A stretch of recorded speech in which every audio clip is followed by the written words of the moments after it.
Hello everyone, welcome to part 2 of an episode attempted earlier but due to Wi-Fi issues.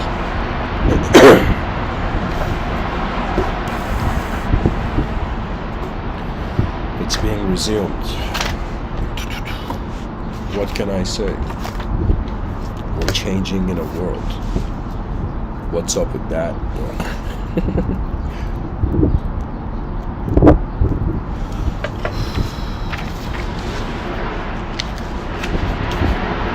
You know, I have noticed that everything we do is patterned through memory.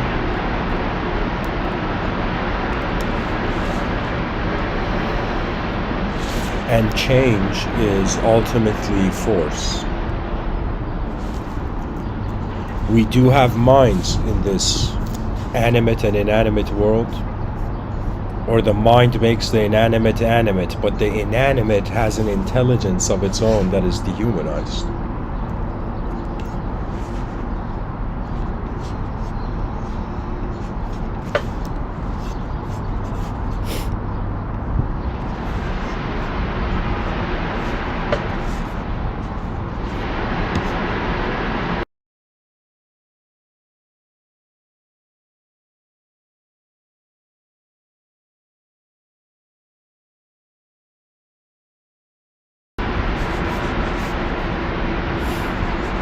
You know, before I turned on the microphone, I was looking up something about mysticism, and I'm gonna read it for you. It's about the concept of just divine illumination and enlightenment, and it says, some authors emphasize that mystical experience involves intuitive understanding of the meaning of existence and of hidden truths and the resolution of life problems. According to Larson, mystical experience is an intuitive understanding and realization of the meaning of existence. According to McLennan, mysticism is the doctrine that special mental states or events allow an understanding of ultimate truths. According to James R. Horn, mystical illumination is, in quotations, a central visionary experience that results in the resolution of a personal or religious problem. According to Evelyn Underhill, illumination is a generic English term for the phenomenon of mysticism. The term illumination is derived from the Latin illuminatio, applied to Christian prayer in the 15th century. Comparable Asian terms are Bodhi, Kensho, and Satori in Buddhism, commonly translated as enlightenment, and Vipassana, which all point to cognitive processes of intuition and comprehension. According to Wright, the use of the Western word enlightenment is based on the supposed resemblance of Bodhi with Aufklärung, which is the German word, is it? The independent use of reason to gain insight into the true nature of our world, and there are more resemblances with Romanticism than with the Enlightenment. The emphasis on feeling, on intuitive insight, on a true essence beyond the world of appearances.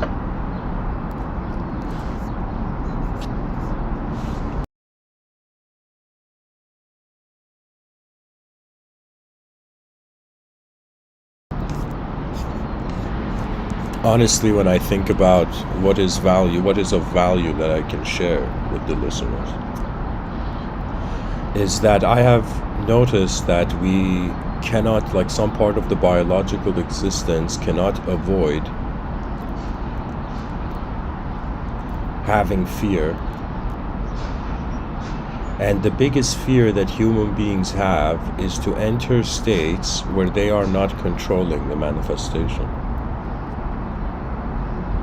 You see, when somebody says, or is pointing to an attempt towards understanding change, to see the changeless, it could be like, the question can be asked, how can creatures defined by change observe beyond that change? That means really the task of the human being, you know what it is? It's like a character in a video game, And this character in the video game, its mystical experience or its understanding of the changeless is equivalent to the midway in the life of the video game character. The video game character realizes it is never in the video game, and it is actually standing or sitting behind the screen, behind the computer screen.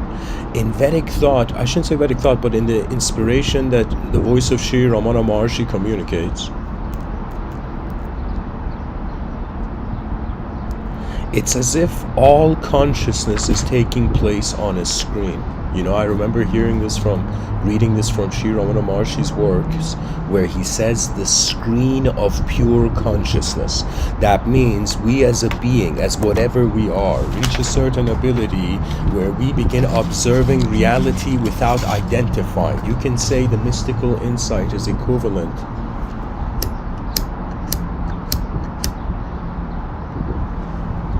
to someone observing beyond memory.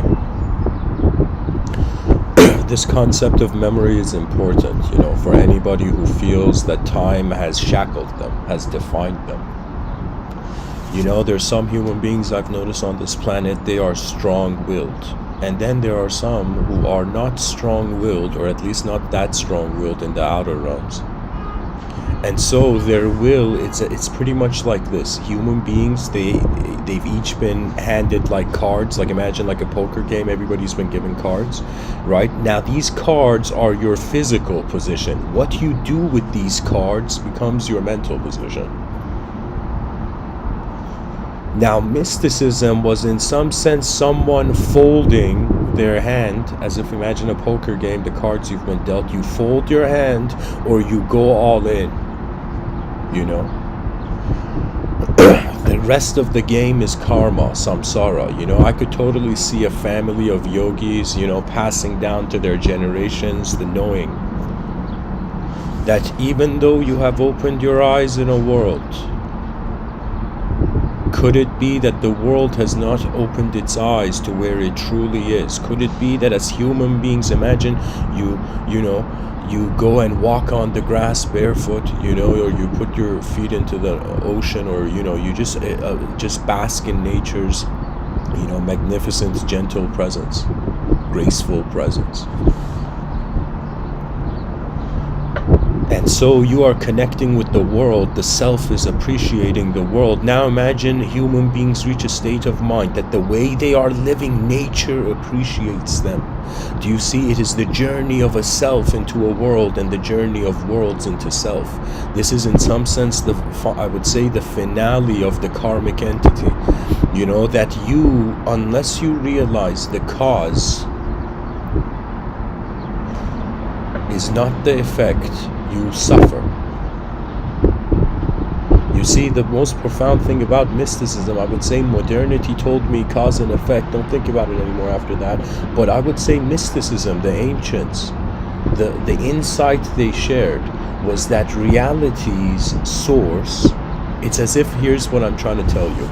We have this view that because everything is, the universe is entropic and there's going to be a heat death and everything's temporary, we think it's just, okay, temporary cause, temporary effect. The cause turned into an effect. But in the mystical insight, the cause never went anywhere. As if the cause of a finite universe is infinite. The cause of a changing realm is changeless, right?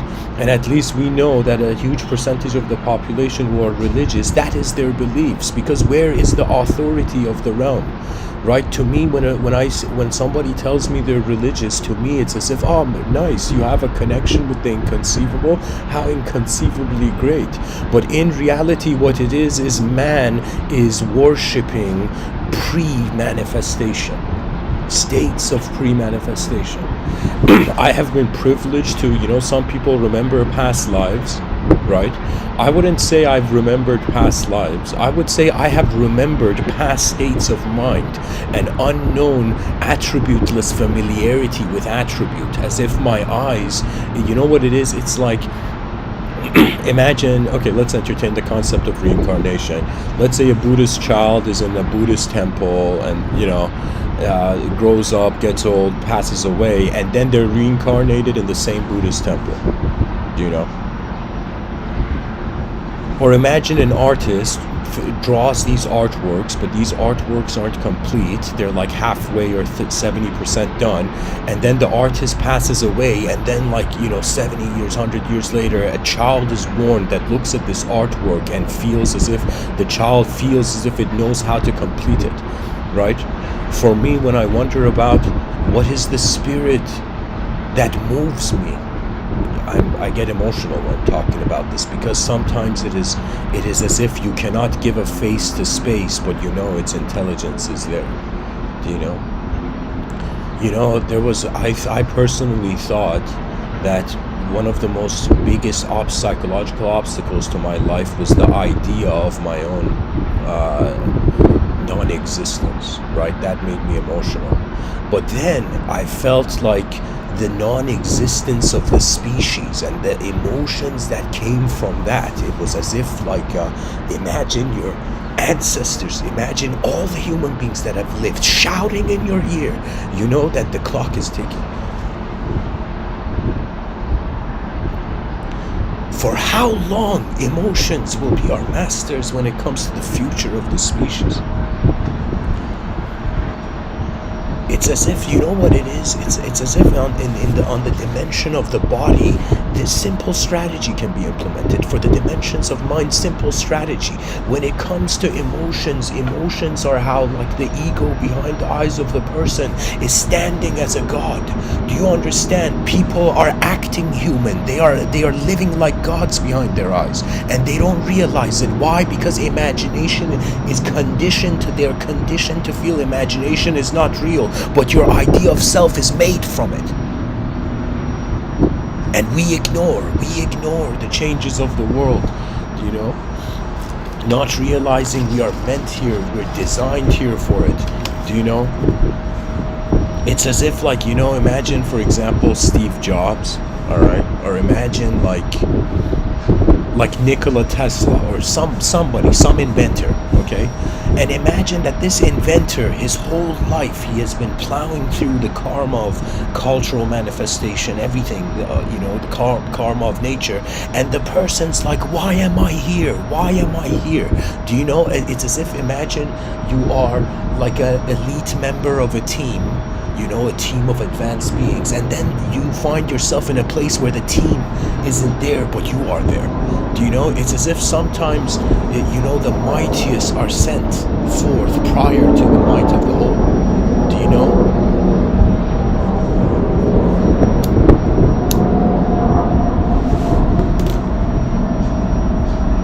There has been times where I would say this successfully in this life, aside from emergency situations,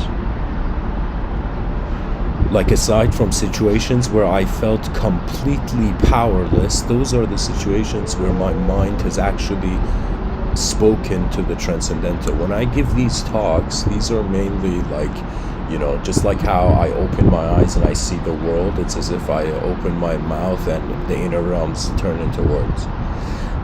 But I would say I have had moments where my attention has shifted to the inconceivable, guys. I'll share with you. I'm gonna try to remember the exact moments. Once was I was raised in Iran. Iran has an Islamic, it's a theocracy. Church and mosque and state are not separated. So if you live in Iran, you have to know what religion is, or you don't understand society or dimensions of society. And so the concept of prayer was, one of those early birds that landed on the tree of my mind. And I remember there was a moment where I was standing and, I didn't know the words. I didn't know the exact words for the prayer. But for a second, I was like, what am I praying to? And the answer came, I am praying to the source. And it's as if, do you need theatrics to see the source? Do you need, it's as if, does God, this is actually a question for all theologians, does God need artificial behavior before it reveals original truth?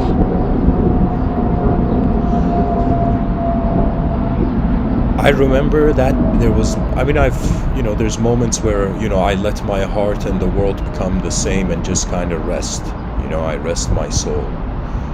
Some people rest their case. you know I've had moments where I was like, all right, body, you're existing, you're good. All right, mind, you're manifesting, you're receiving, you're good. And then the person just basks in a stillness and silence that is that is ancient. Like, let me tell you, the words I'm speaking now are different from the past, okay? The way my body is moving and energy is happening, it's different from the past, but the stillness and silence of every lifetime is the same. The absence and emptiness of every manifest mode is the same. It's as if imagine it's like one theater, but there's like 1,000 shows played in that theater. It's like the theater is the same. The space of manifestation is the same for all that are manifest. It is just the film that makes the person feel that this, in some sense, the space is not just the space. So imagine some, kid praying to God, but he doesn't know what to say, so he's just staring and getting this feeling that the presence of the inconceivable is in the room, that somewhere in where man's mind cannot verbalize, there is a secret just glowing. There's a secret that's waiting for people. And it's the birthright of the ability that is designed for here. It's another way of saying, like, imagine you go how do I say this? Imagine, somebody wants to sell you a chunk of land, and this is back in the day before any, documentation and everything, and somebody's like, hey man, there's this land here, you want to buy it? And imagine you look at this land and you're like, this land is empty, I don't want to buy it, right? And then imagine the person selling you the land tells you that, I don't know man, maybe somebody's planted seeds here, maybe somebody hasn't. And so you buy the land, you buy empty land, and you're gonna plant seeds, not realizing what seeds were planted before you bought the land. It's another way of saying the intentions the planet has for itself surpasses the misery of man's mind for its own intentions. I am trying to tell you that what we as human beings fathom as change is a tiny percentage of how many things have had intent to manifest before we arose. In one of my episodes, this was one of the recent ones, I said, I worded it as if like the future generations require to lionize us. That means it's as if, imagine there's generations of sheep, lions dressed in wool just kind of being born, and then suddenly some of the lions can't take it anymore. The lions are tired, of the shepherd's protection,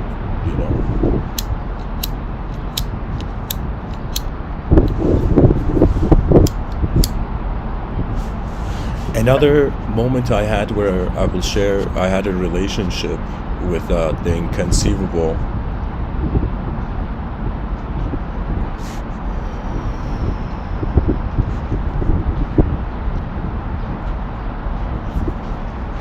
I would say it's been in moments of failure. People think, divinity is just, a sort of successful miracle. Anything that changes in a way where it shifts the context of how your memory holds yourself.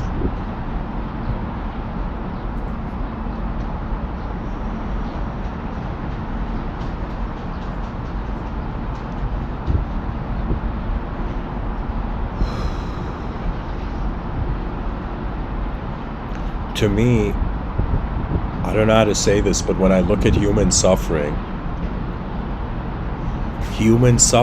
is just because of incompleteness.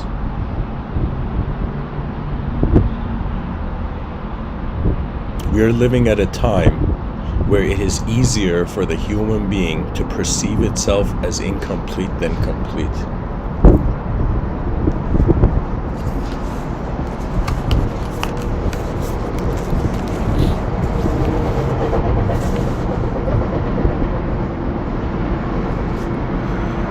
In 2000, 2000 what? I think 2019.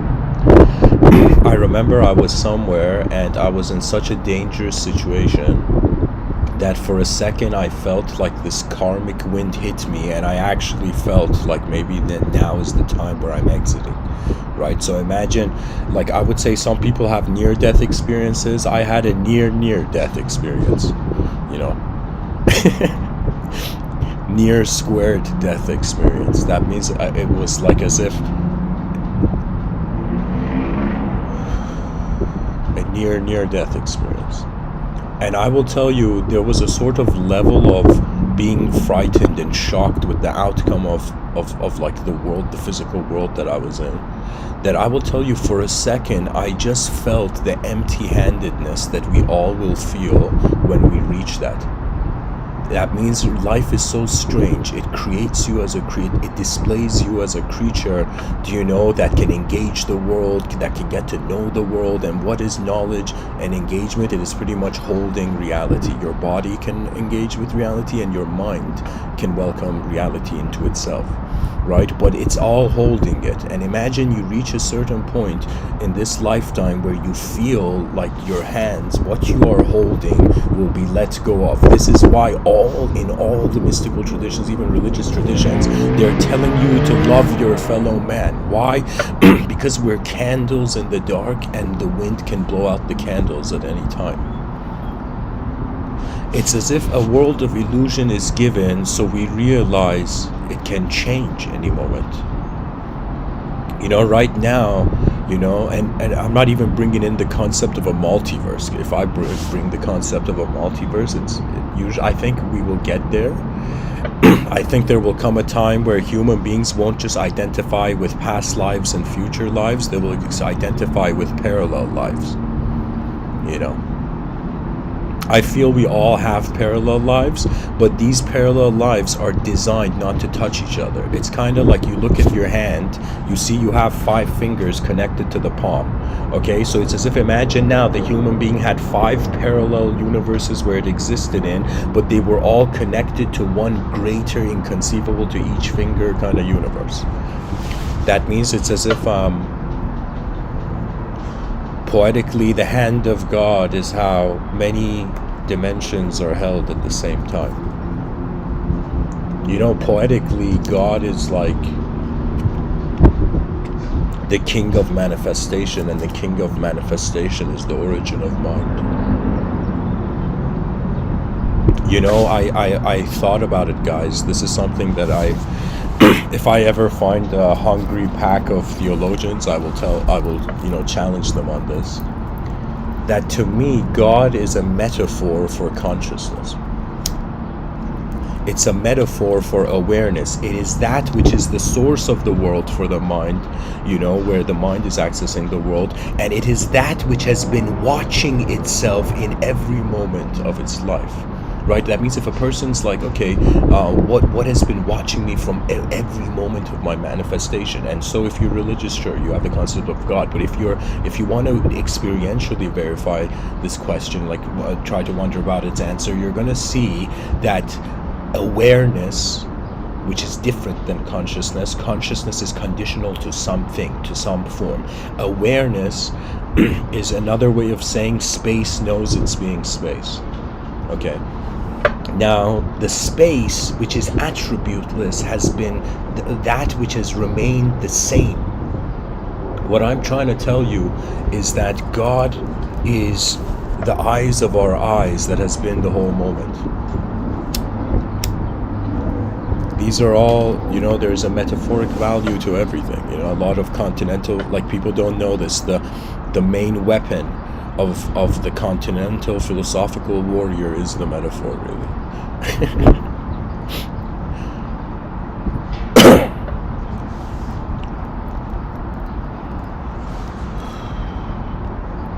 Everybody's trying to understand change. Everybody is trying to prepare for change.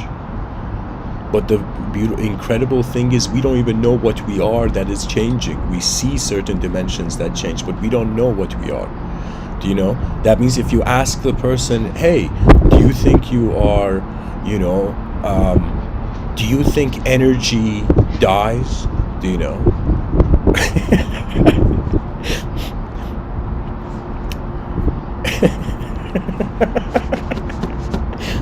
I'm just thinking, like, someone turning on the TV, and then they're like, energy was destroyed for the first time ever in history, and, like, somebody dropping, like, a tray of, like, drinks, and just screaming, oh my god, energy died.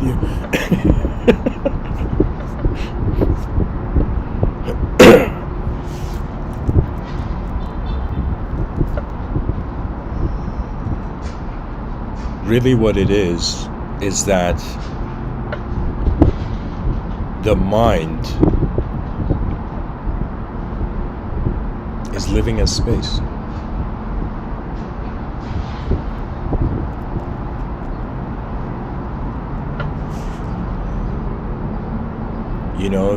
You hear people say, I've had an out-of-body experience, and you're like, no way, you believe that?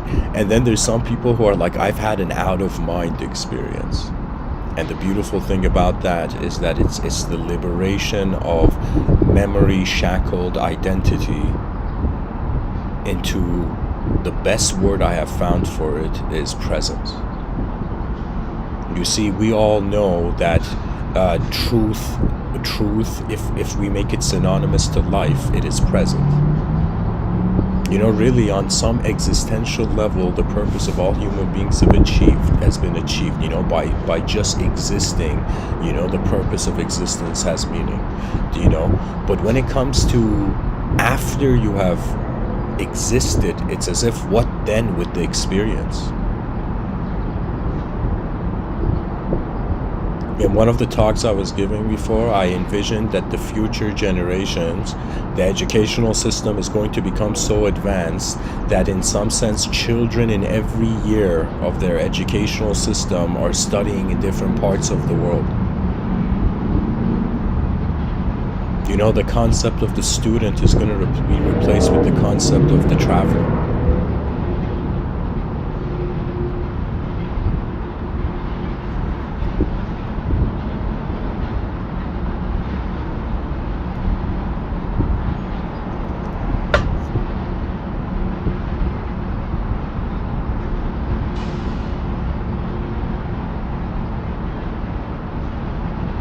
There's a story attributed to Hafez. This is an old story, but I think it's important to share here. Hafez evidently was this, mystical alchemist who had discovered, like, I don't know if it was Hafez or not, but it was like this ancient alchemist who had found a way, who had found, like, what they would call the elixir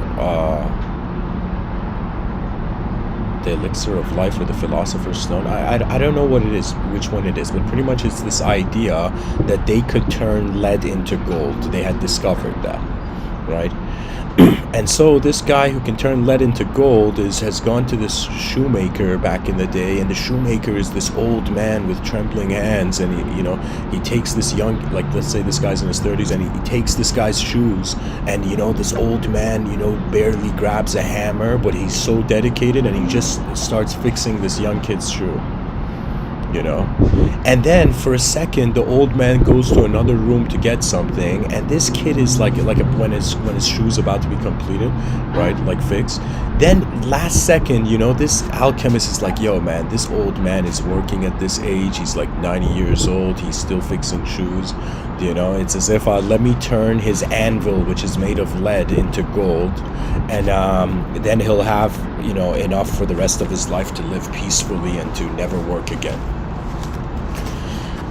Now the alchemist does this, and the anvil turns into gold. Then what happens next is really fascinating, because the old man comes into the room and suddenly notices, the anvil is gold, right? And this kid's just sitting there. He's like, yo, how happy is this old man gonna be? He's gonna thank me, and it'll be like, bless your children's children for helping me and all of this, right?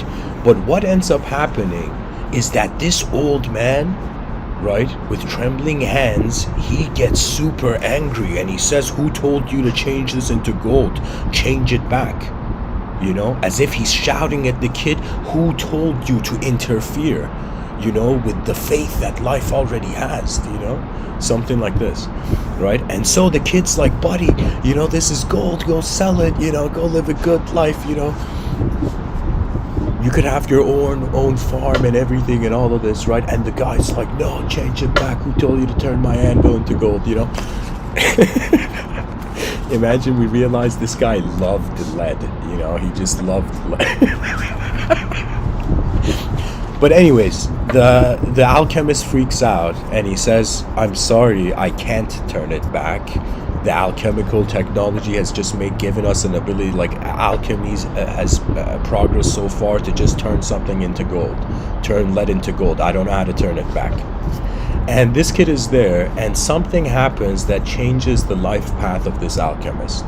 The old man looks at him kind of like, oh, you know, these stupid kids from the future generation.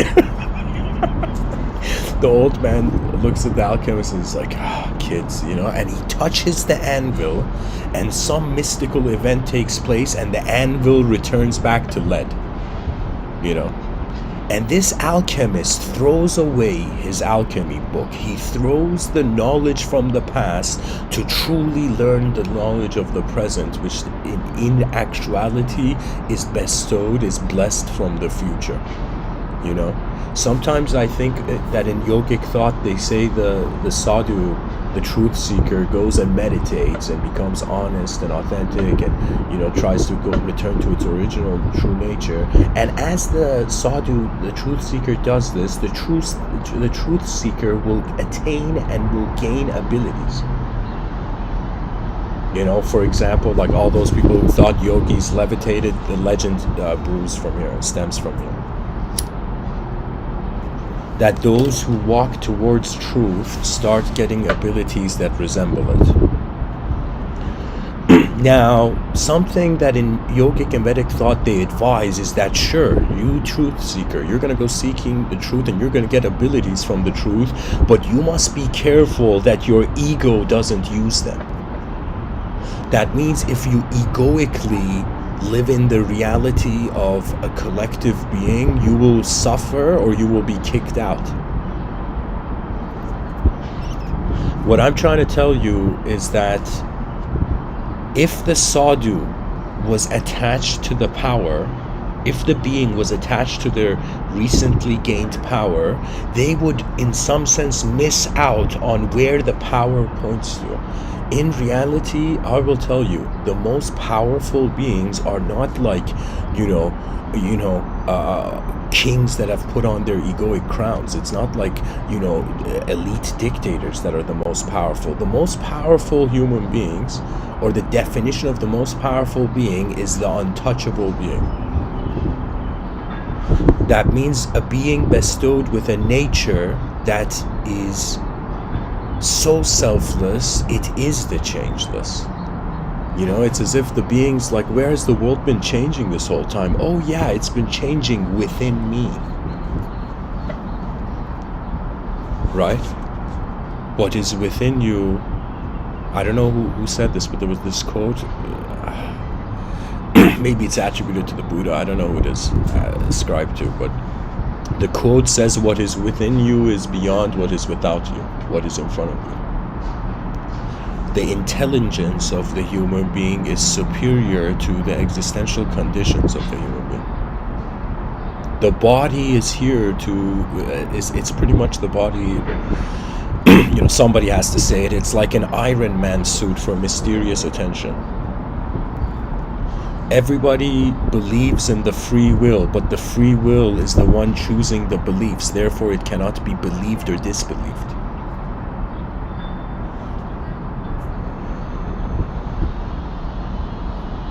You know, if a person looks at our current world and we want to, let's say, blame, like, who made this world messed up, and so the person starts being like, oh man, not only, let's say, people in the present messed up, but our ancestors messed up, and then their ancestors messed up, and eventually it went so far back where the earliest human beings messed up, right? And then before the earliest human being, I don't know, it was a fish under the water that messed up, you know, and before it was a fish under the water, it was in some sense just energy that had not, let's say, cooled down to be manifestation. It's as if when you want to discover the reason of something, you want to get to its end.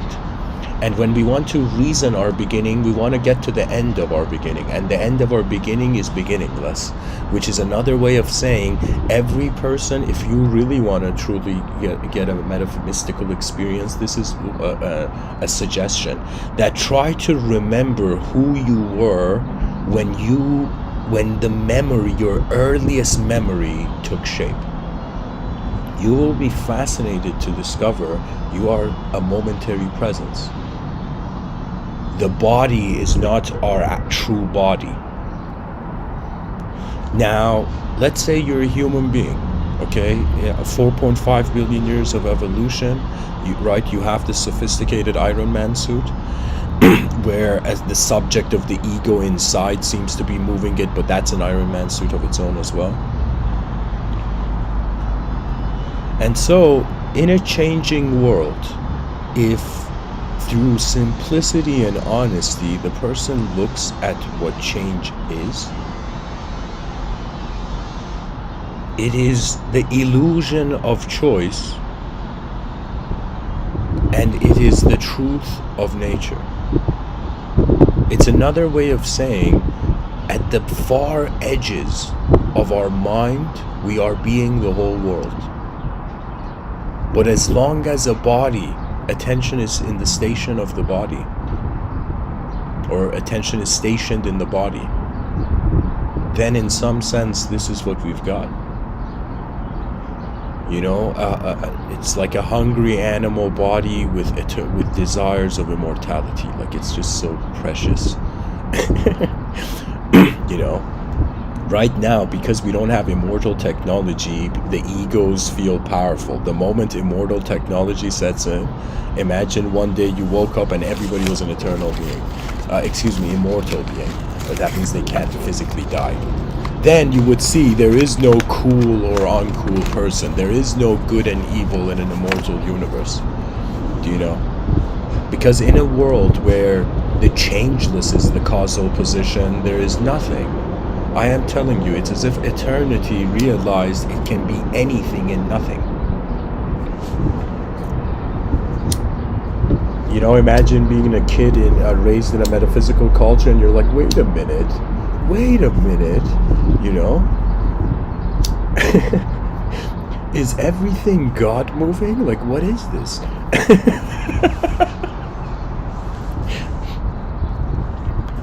You know, I mean, I think really people, if they don't have the strength to accept reality, they will bestow it onto another archetype. It's kind of like you see it. This is something bizarre. I actually heard this from Alan Watts. Like, he was talking about it, but I realized there was a truth in it. He was talking about this concept of torture, and he was saying that when a person gets tortured, if they break on the inside, then they can never, like, what it is, it's like an inner battle, right? And if they fail the inner battle, the outer battle is failed, you know? But at the same time, it's this notion that, let's say there's a person who, let's say, is an athlete, right? And then this athlete, let's say, is pressured into not being an athlete, or like its ability to be an athlete goes away. And so what ends up happening is that the person reverts to a previously held archetype. You know, we think, like, let's say whatever you think right now. Okay, here, I'll ask the listeners, just for a moment, think about who are you? Right? Just get some sort of answer from your mind. Now, what I'm trying to tell you is this answer is the tip of the iceberg of this gigantic snowball effect of a process. What I'm trying to tell you is that behind our eyes, the way the attention is working is that we are being all of our memories. That's how we can access them. It's layered, and it's like an onion. Okay, and it's like once the layer of physical meaning is like taken off, then there's the layer of, you can say, non-physical meaning. And when the layer of non-physical meaning is taken off, then you realize it's just the incompatibility of being. It's hilarious. We're calling ourselves human beings. In the future, we're gonna realize we're being first, then human. We are being human rather than we are human beings.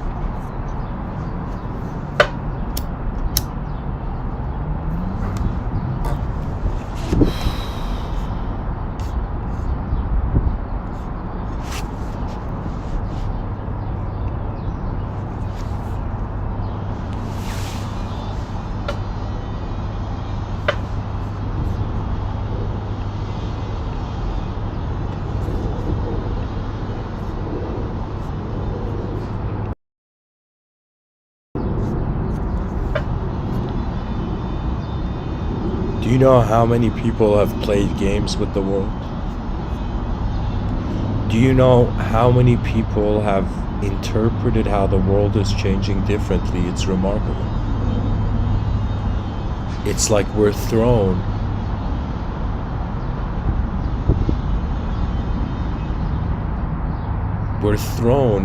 into movement. The illusion of the individual, the illusion is an individual if the true nature of reality is just pure movement, you know? The human mind is so image oriented that its view on the afterlife is an image.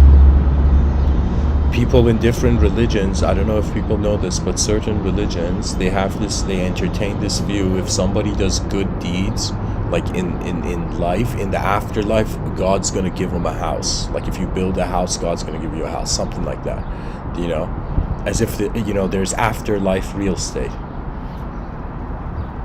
See, that's the sign of an image obsessed mind. That's a sign of an image worshiper. That's it. We've become image worshippers.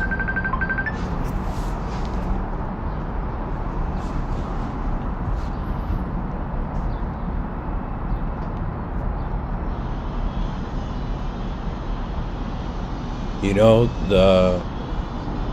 one of the greatest things I realized about like the wisdom of the ancestors is that like a reason why there's a suggestion to transcend one's desire for phenomena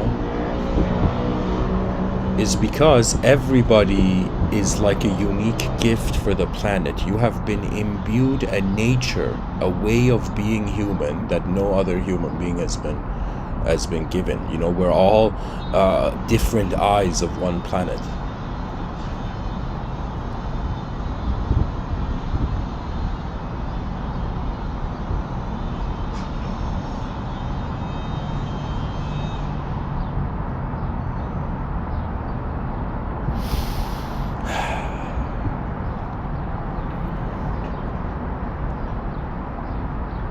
It's like, what do you do after you've seen the world? The only thing left is to become it. And what do you do after you have become the world? The only thing is to move beyond it. And what do you do when you have gone beyond the world? There is no doer. The greater dimensions of reality, they are ones where it's accessed through how the mind is being rather than what the body is doing. What is freedom other than knowing you're free? If that knowing is not there, who can be free? We find this, I find it that when you look at, let's say the influence of a capitalistic society, you find a sort of hierarchy where there are those who with great resources and those who don't have resources, and so what's very funny is that the more your physical like the physical problems are, let's say the person is physically surviving, the more the attention seeks out the same problems but on a psychological level. It's as if a problem was pushed from the dimension of the body into the dimension of the mind. You know, right now there's poverty everywhere. There's poverty in the outer realms and there's poverty in the inner realms. Poverty in the inner realms is when the human being forgets that the most important thing in life is the human decency level and existential sensitivity. It's as if we are human, then we are whatever the ego desires. Do you know? And to honor that human idea is to honor the unknown presence of life. Right? I think we are in this world as conscious beings to realize that the consciousness is not from the individual. It's as if the understanding of change leads to the changeless realization, you know, that the world is alive.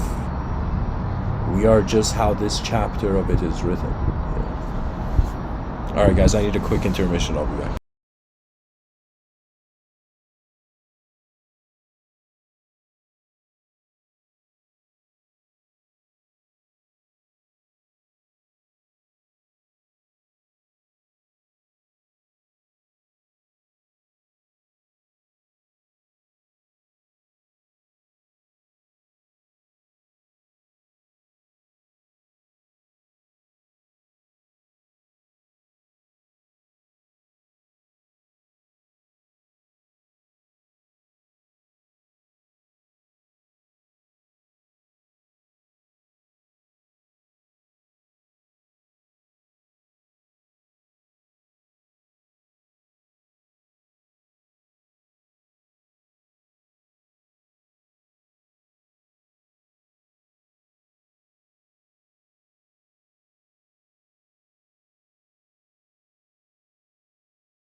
Okay.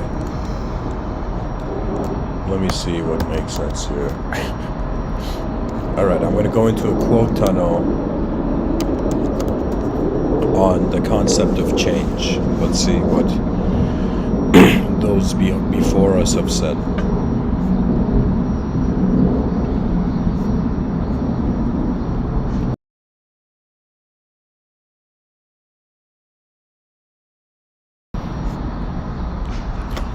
Mahatma Gandhi.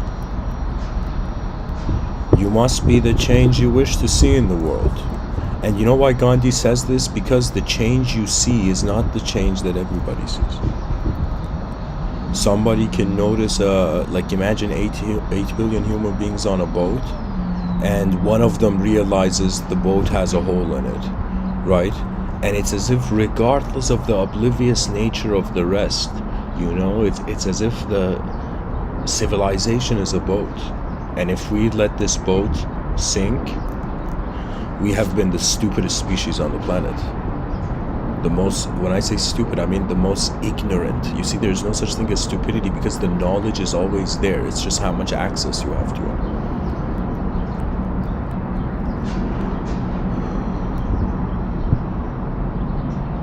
Elon Musk says some people don't like change, but you need to embrace change if the alternative is disaster. Winston Churchill says, pass me another cigar. No, I'm joking. Winston Churchill says to improve is to change, to be perfect is to change often. Maya Angelou, she says if you don't like something, change it. If you can change it, change your attitude.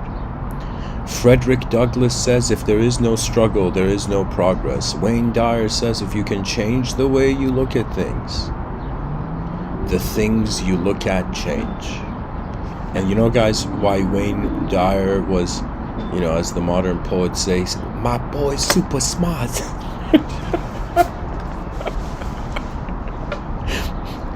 Wayne Dyer understood the significance of how the mind is experiencing itself as a world before the body's existence limits things. It's as if a limited body and a limitless mind and awareness is how the whole moment is witnessing being it all. Sometimes I think about all those people who point to someone being evil or point to someone being good. It's as if they have to fathom that level of goodness to be certain that someone is good, or they have to fathom that level of evil. And if a person thinks evil thoughts, let's say, and a person does evil thoughts, could we say that they are both being evil in thought? Do you know? That means all those good people who, you know, punish the bad, it's as if they were punishing what was real to them.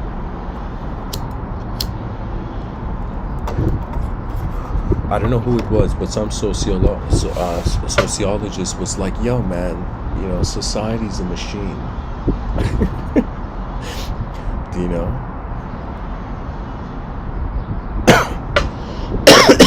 Excuse me.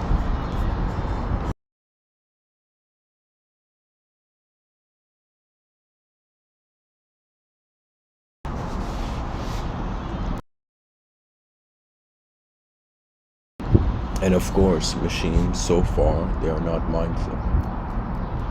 A system that cares only for itself, we can call that a machine.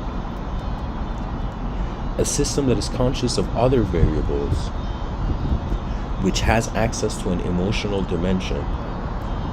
And really, what are emotions? It's how the mind gives us an ability to compare different times.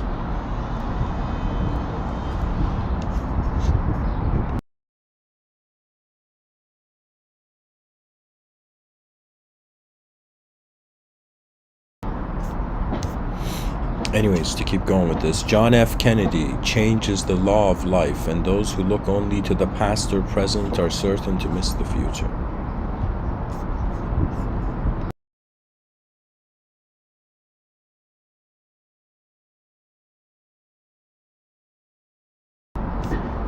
Viktor E. Frankl, which if I remember correctly, he's a Holocaust survivor, so this quote has a very deep magnitude to it.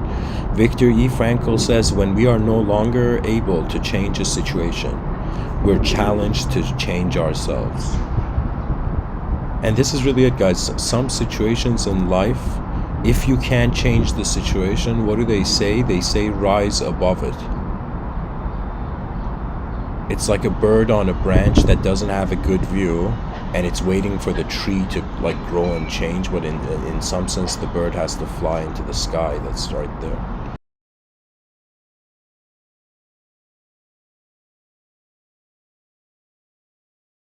The personality can remember its true presence that is right there. A man by the name of Reinhold Niebuhr says, God grant me the serenity to accept the things I cannot change, the courage to change the things I can, and the wisdom to know the difference. Leo Tolstoy says, everyone thinks of changing the world, but no one thinks of changing himself.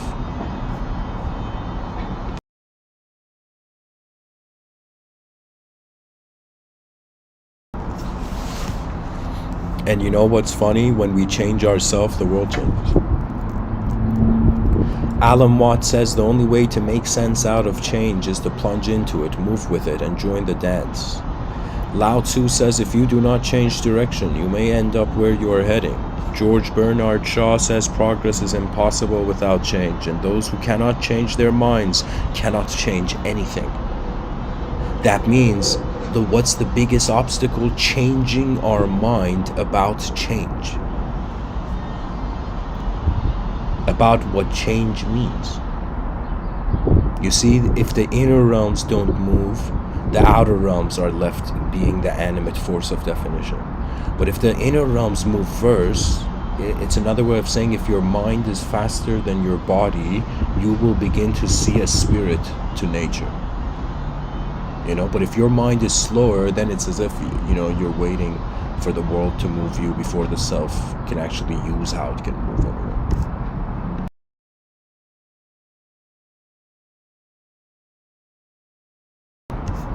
Steve Jobs, for the past 33 years, I have looked in the mirror every morning and asked myself, if today were the last day of my life, would I want to do what I am about to do today? And whenever the answer has been no for too many days in a row, I know I need to change something. Marcus Aurelius says loss is nothing else but change, and change is nature's delight. See, this thing Marcus Aurelius is saying, guys, is truly like a guiding wisdom, you know, in a sort of, let's say, conflict. Because really, if the person fears what will happen, it's another way of saying some part of their intelligence has refused to look at what can happen, you know.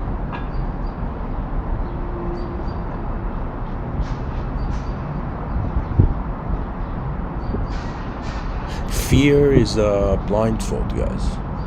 I think that's the best way, you know. Anytime anybody is afraid, imagine simultaneously they were like, okay, I'm afraid. That means I'm not seeing some part of the moment. That means I'm ignoring some dimension, you know, dimension of perception.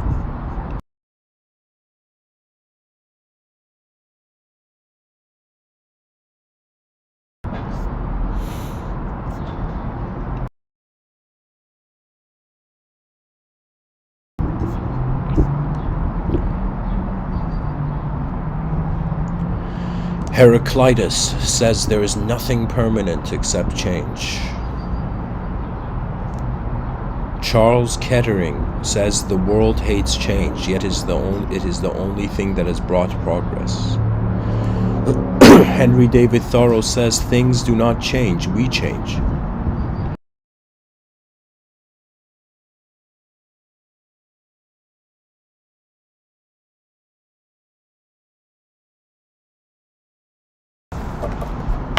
You know,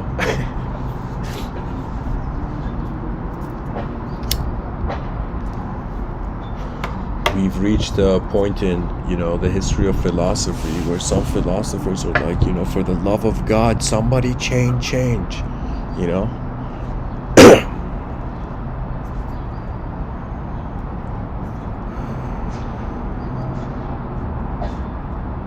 Can you imagine somebody, let's say, goes to paradise?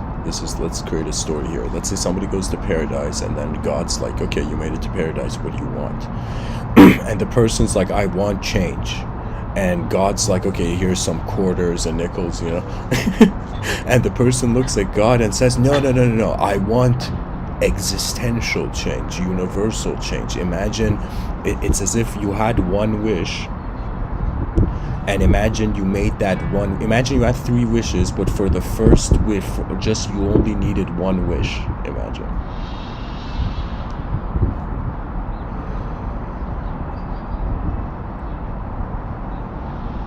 You know, there's this incredible show, Japanese show called Steins Gate, which I haven't.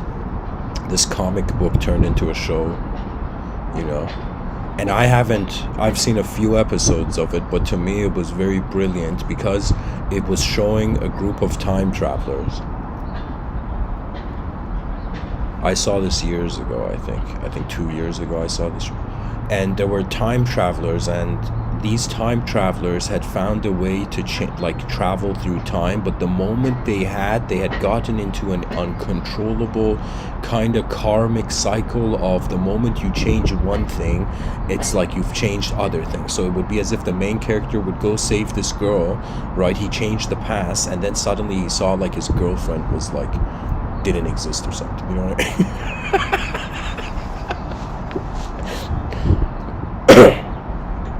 Imagine in the future, you know,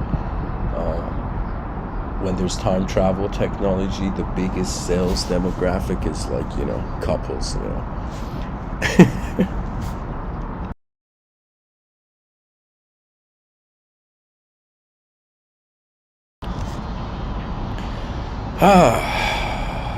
Carl Rogers, the curious paradox is that when I accept myself just as I am, then I can change.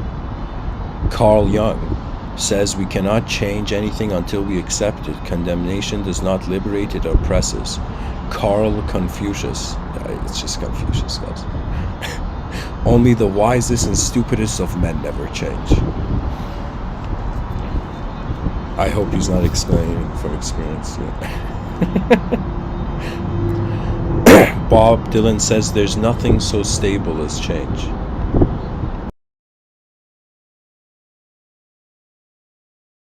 So guys, what we find in common between all these quotes is that in order to be able to talk about change, we have to entertain the changeless perspective.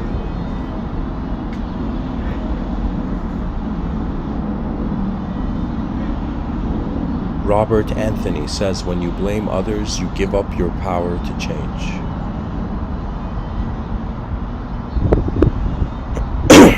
Ellen Glasgow says, all change is not growth, as all movement is not forward. Gail Sheehy says, if we don't change, we don't grow. If we don't grow, we aren't really living. Nikos Kazantzakis says, since we cannot change reality, let us change the eyes which see reality. C.S. Lewis, it may be hard for an egg to turn into a bird. It would be a jolly sight harder for it to learn to fly while remaining an egg.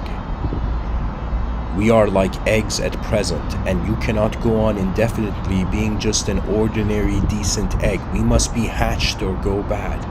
You know, it's another way of saying that any ego that has taken shape, the ego has to either attempt, it has to activate, or in some sense, you know,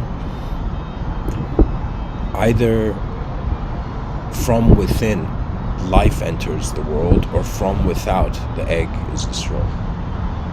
It's another way of saying that use your life to see where it can go.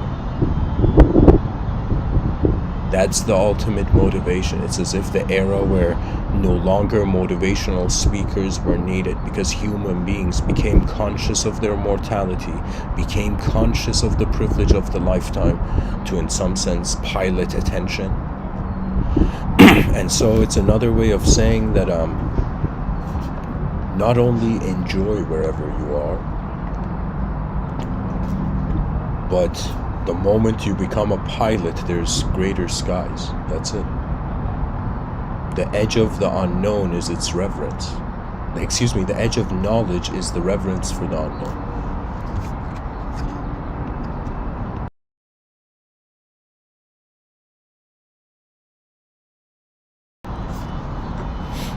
Arthur Schopenhauer, change alone is eternal, perpetual, immortal. Aristotle, change in all things is sweet. Nido Cubine says change brings opportunity.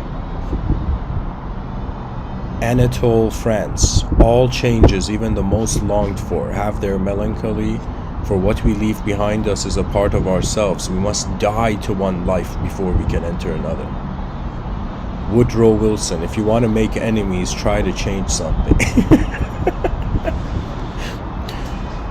Oh man, guys, our world is so... Civilization 1.0 is like an immature child. We are like, people think they grow up, but the species is like the civilization is, its behavior is childlike. To me, war is childlike too. Sometimes I think that all those people who started war in history, it's as if a part of them never actually transcended. Emotional. It's as if, you know what it is?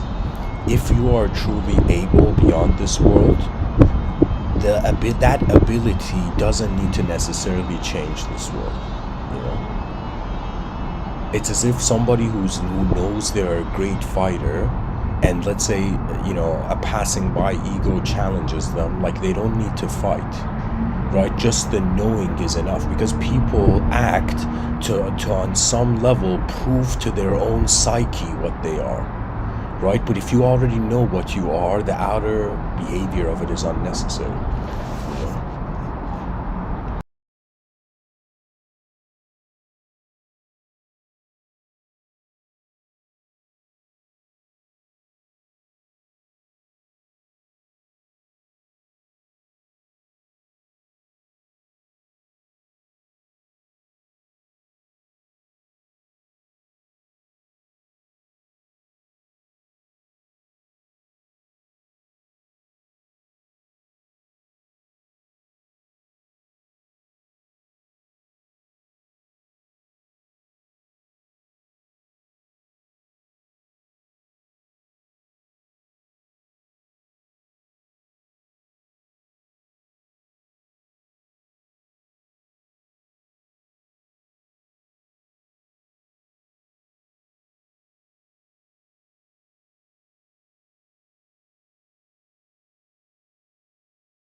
To continue with the quote tunnel.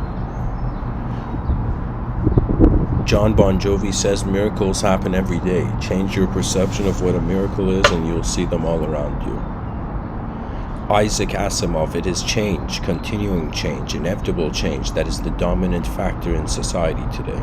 No sensible decision can be made any longer without taking into account not only the world as it is, but the world as it will be.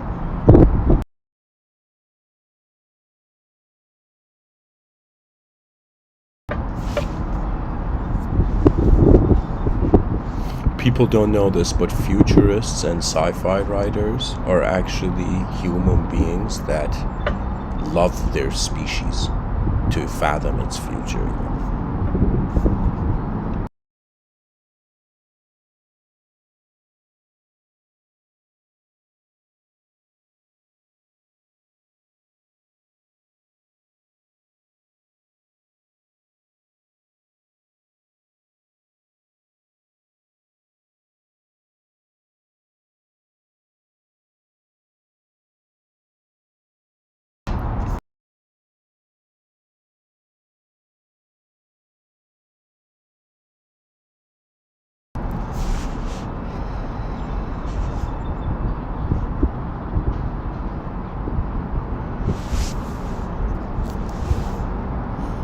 Timothy Leary says you're only as young as the last time you changed your mind.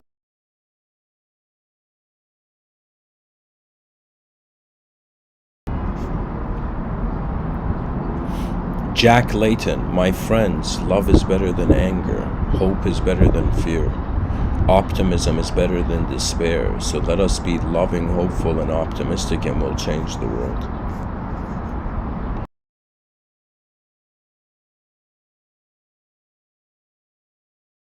You know, this is a bit of what I'm going to say is going to be unique, but I'm going to say that in order to build paradise on earth, one has to reduce the percentage of hell on earth, you know? And really, it's another way of, to me, hell and heaven, that they can be translated as the inefficient and the efficient.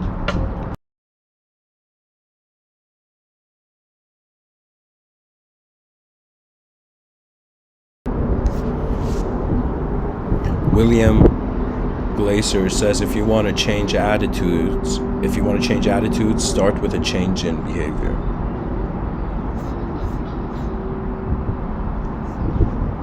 Oh yeah, he means it in the sense of like, okay, like as if, let's say you're a goalkeeper and you're behaving like a football goalkeeper, and then you want to be a striker, right? And then suddenly the coach is like, why is the goalkeeper, you know, trying to score a goal, right? It's as if the behavior is going to change the attitude. Or your attitude actually has to change before the behavior can. But I guess if it's when it comes to habitual training, like trying to develop skill. But anyways, it's an interesting quote. What else is there? George C. Lichtenberg. I cannot say whether things will get better if we change, but what I can say is they must change if they are to get better.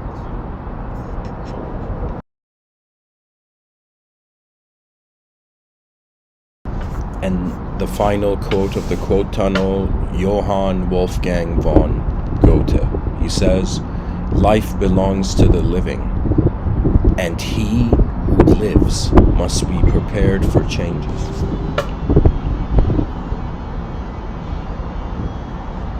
There's a quote from somebody I didn't read. His name is Jawaharlal Nehru.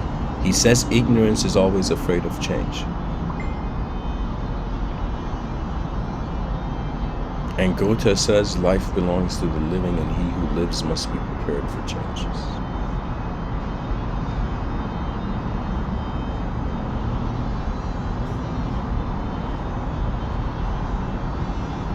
You know what it is to me? I see for the effort of an advanced civilization, I see certain things required to happen. For example, one thing is like a global network.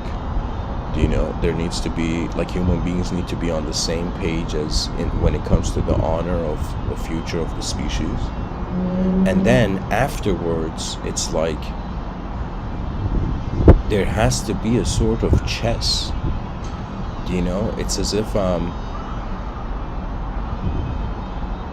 it's remarkable. It's as if the battles in the past were on a physical level. The battles now are on a mental level, and these battles on a mental level cannot be just like self and others. It could be self with world. That means it's as if man is not competing against his own past self, but is competing against the forces of nature and what they authorize.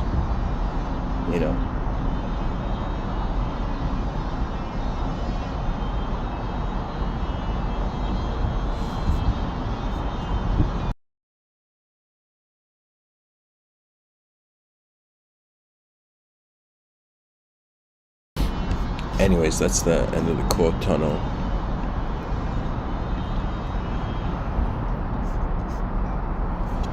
Let me see, what else can I say? Could understanding change lead to the changeless?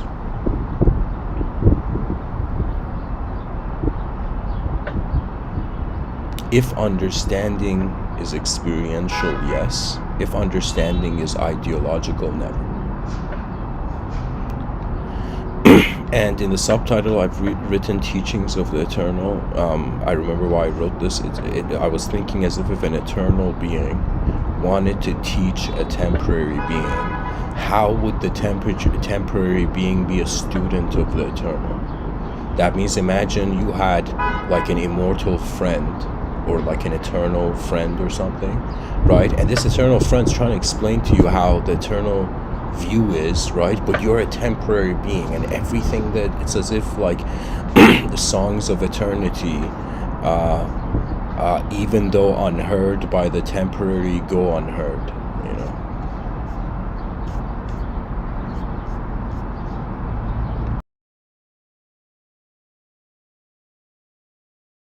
You see, an eternal being's psychology would be one that would be the opposite of fear. The major thing that influences human mind is change, right? And that creates our limits. And so it would be as if, what would a timeless being's psychology look like? Its psychology would be free. That means imagine, in a parallel possibility of Earth, immortal technologies again are everywhere. Everybody's immortal, so it's as if like now what does the species do, right?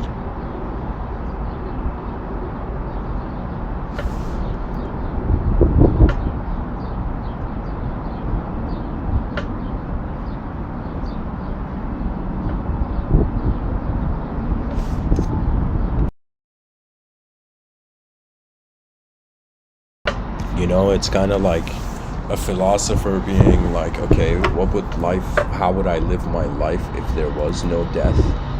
And how would I live my life if there was death? Usually when there's death, you feel like this subconscious urgency.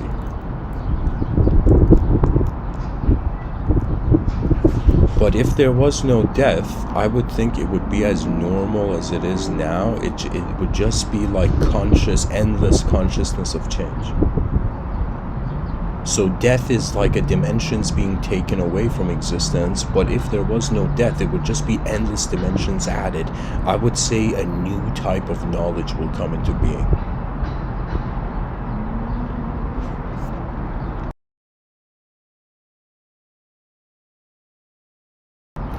It's like the more of a mental being you become, the more language becomes your body. Language and image. Or let's just say language. And then the more the focus is on how you're being a physical entity, it's as if like language becomes secondary. It's another way of saying in front of your eyes, language is secondary. Behind your eyes, language is being treated as primary. But if behind your eyes language could be treated as secondary, then that's the beginning of mysticism, where an unknown experiencer realizes knowledge is change.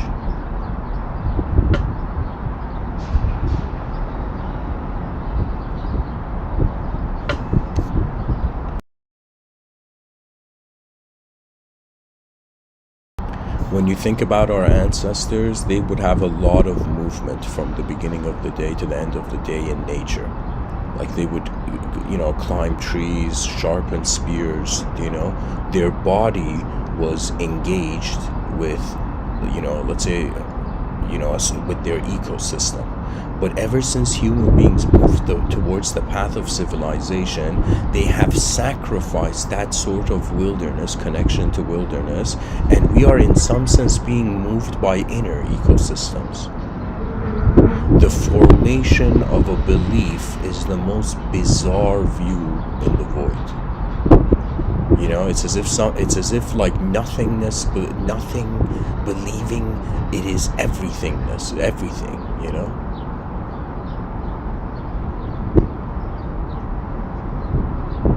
That's what's going on. When a subject thinks it's an object, nothing is as believed it's everything. When an object thinks it's a subject, the subjects are all nothing. It's like everything is believing in nothing, or nothing is believing in everything.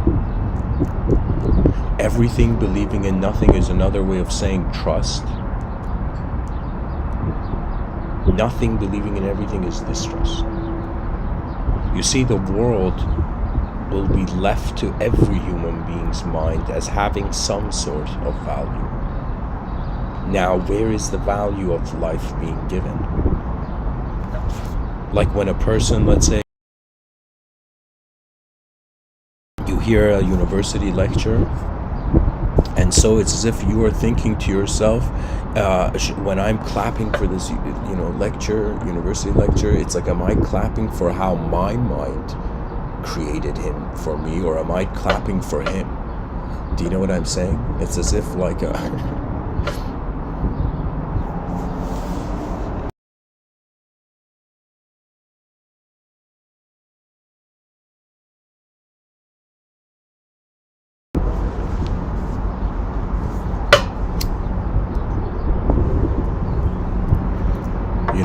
I think tomorrow I'm going to record an episode titled Freedom from Freedom.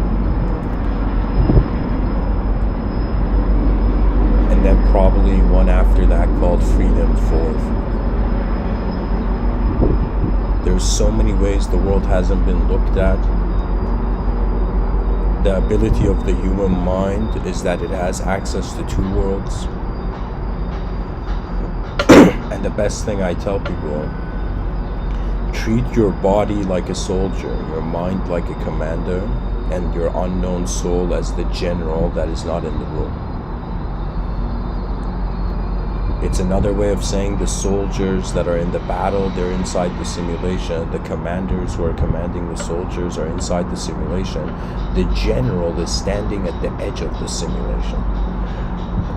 The general is standing beside the king until he sees that suddenly they require like the final blow. Like if people, I don't know how many people have seen the movie Gladiator, but if you look at the beginning of the movie Gladiator, Maximus does something genius, right?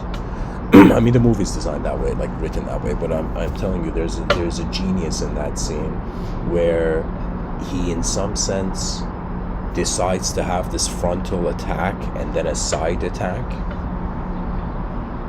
Usually the savage mind is just like a singular force forward, right? But the civilized mind can use force through multiple angles, right? So there's this scene at the beginning of the movie where Maximus, the main character, has gone with like this cavalry, and before they go fight, he gives this speech to his soldiers and saying, don't be afraid of death, because you'll find yourself in Elysium, just like fight with honor. Like it's like I don't remember the exact dialogue, but I know that he pretty much liberates the mind of his cavalry, right?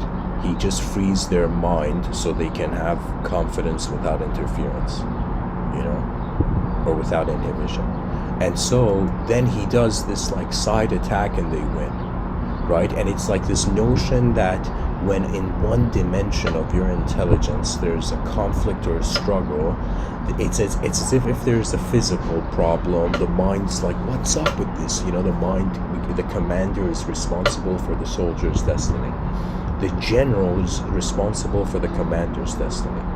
It's another way of saying when the body dies, the mind is responsible. But when the mind dies, that is in some sense the general's responsibility. You see, these are layers to intelligence. This life was so brilliant, life intelligence is so brilliant that it has tunneled through so many dimensions that technically it can never fail, it can only revert. The architecture of survival is nature's masterpiece. The design of the human being is like, oh my god, look at what this planet created, you know. Somebody didn't think they were an artist, but then they realized the planet is an artist, you know.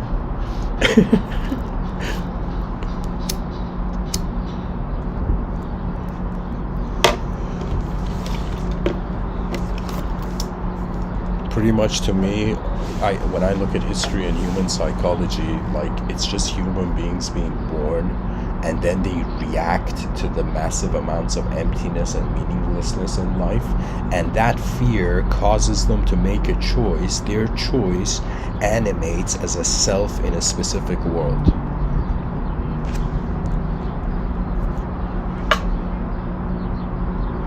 That means it's as if like appreciating life as a body, then as a mind, or imagine, or I'll say it this way, appreciating life. When you're younger, you're appreciating life through a body. It's pretty much like you're appreciating your mind through your body. But when you get older, or when you get close to like the transition point from this place, from this earth, or some people say a place called earth,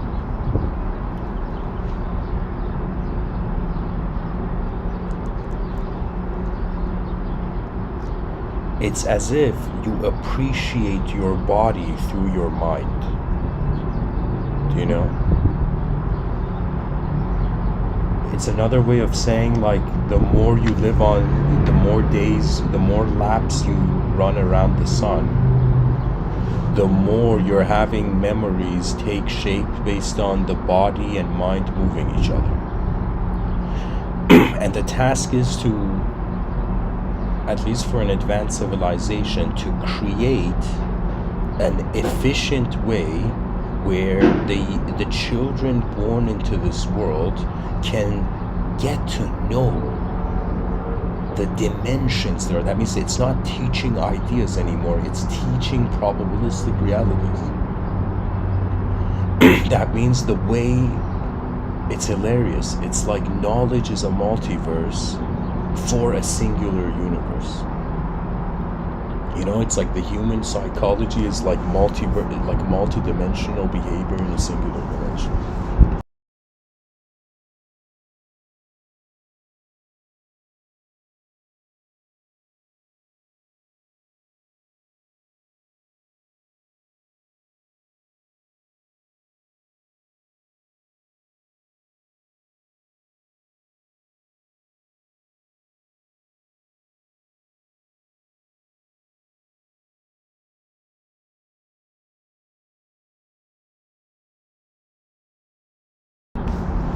You know, imagine there was someone in this world who loved the idea of God, who believed in God, didn't believe in the concept of God, believed in God's ability, you know.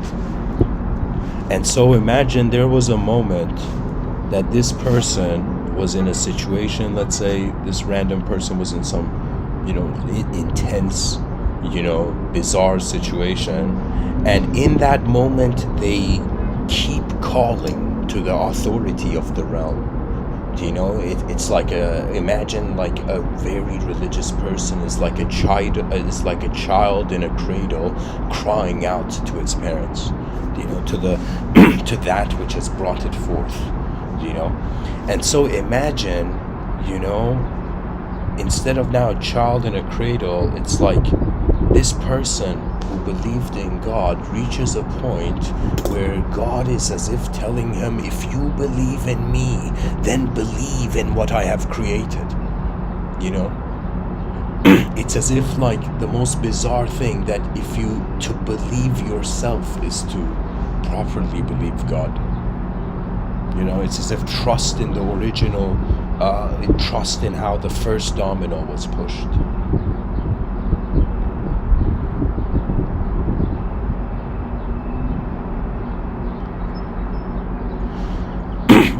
You know what it is? It's as if it's hilarious. It's as if like from the theological lens, God kicked out Adam and Eve, but gave them cell phones. And these cell phones are the soul. You know, and when the human being wonders and is fascinated about the original nature of reality, that means in the future, the future generations need to have a inner strength and might to look at 1,000 illusions and still know that truth is standing there. Do you know?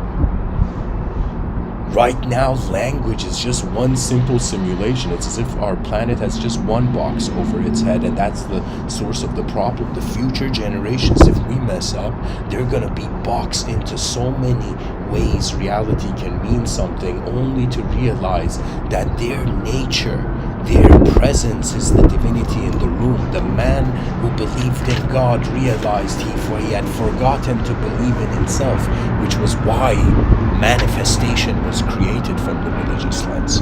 But now if you shift your mind to the secular lens, you will see that the consequence of the story we tell ourselves leads to the emotions we have accessible in the present. What I'm trying to say is that there are object worshippers, there are idol worshippers, there are idea worshippers,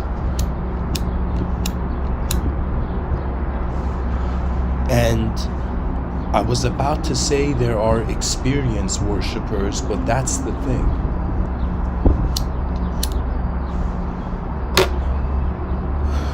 It's as if like if God is the creator of the universe, how our mind is creating itself before it creates itself, that's like poetically or mystically a God state. You know, I'm pretty sure there are mystics in this world that when they look at like people, they don't see people. They see the universal will and how much trust it has of itself, you know, so many people speak about confidence, but it's as if like how much confidence can you have on this giant ship sinking, right?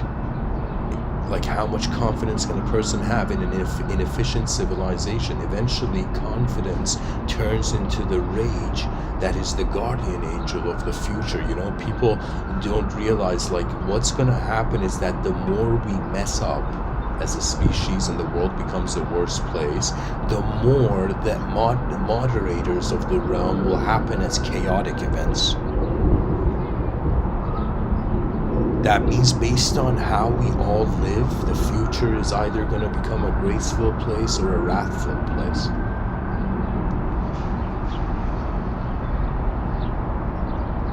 You know, to me there's superheroes like, you know, let's take Iron Man or Superman, right? And then there's superheroes like the Dalai Lama, you know, or just people who have preached that kindness and compassion is the smartest inner strategy.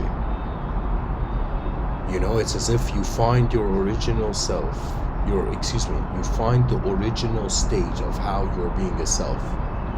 Upon finding this original state, the psychological games of freedom are done. That means you go into a state that is post-freedom. Freedom is no longer on an individual level, inaccessible or accessible. Freedom is, right? It's as if the philosopher freed itself from its inner realms, which is a medal-worthy honor. Like, I hope the future, you know, blesses me in this lifetime with enough resources where I can create an institution that is giving medals of honor, not for just the physical stuff, but for the mind. You know, to me, it's as if like we have, you know, if you switch the position of how the military is happening and how the educational system is happening. like these ideas, you're going to see it's as if we need to treat the discovery and exploration of the mind like a battlefield. You know, I am waiting to see that day where a teacher looks at all his students and shouts and says, never call me a teacher. We are all in the same battlefield, marching against time. You know? Genius was, in some sense, the selection of the better before the worse.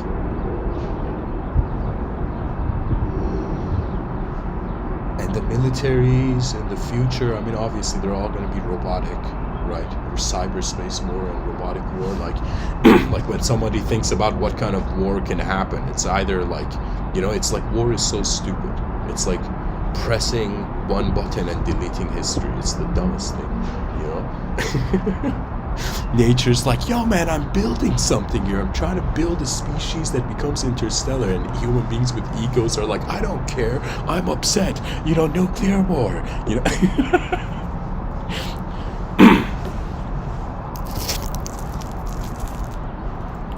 You know, people fear a technocracy, I shouldn't say technocracy, but a technological future where as super intelligent computers are connected to the human mind. I will tell you, that will be a liberated moment. Our species is like a hungry beast, bewildered beast, just consuming information. Right? It's as if the person was done eating food. Now they're like, all right, you know, the hunger of my body has been satisfied. Now the hunger of my mind. And what is the hunger of the mind? Endlessly seeking new worlds. That means in your inner realms, your mind, if like, here's the thing. Let's say you are a body and a mind. You are a body, you're a mind. When you're a body, based on mobility and physical environment changes, like, how would I say this? Like, your body's freedom is movement. Your mind's freedom is world shifting. An attribute that can be given, a title that can be given to the archetype of the human mind is that it is a world shifting. That's actually a perfect word. Perfect term. It's like, hey man, how's your mind? It's like, it's just shifting worlds as usual, you know. Attention is so remarkable. It's as if, imagine there was a drone, and this drone could fly and stay anywhere in the, let's say, three-dimensional space-time continuum. Now, imagine your attention. When I say attention, I'm not just saying like your ego or your consciousness. I'm saying your attention. It should, for people, it should feel like a laser beam. Right? Imagine, like, attention is where your eyes command all the senses to receive from. Now, if attention was like a drone, you will kind of realize it that in the domains of your imagination, you choose the depth. That means somebody who has, let's say, somebody who has done a backflip, it is very easy for them to imagine somebody doing like 100 backflips, right? But somebody who has not done a backflip in the outer realms or doesn't even know what that is, they can try to imagine a backflip and eventually,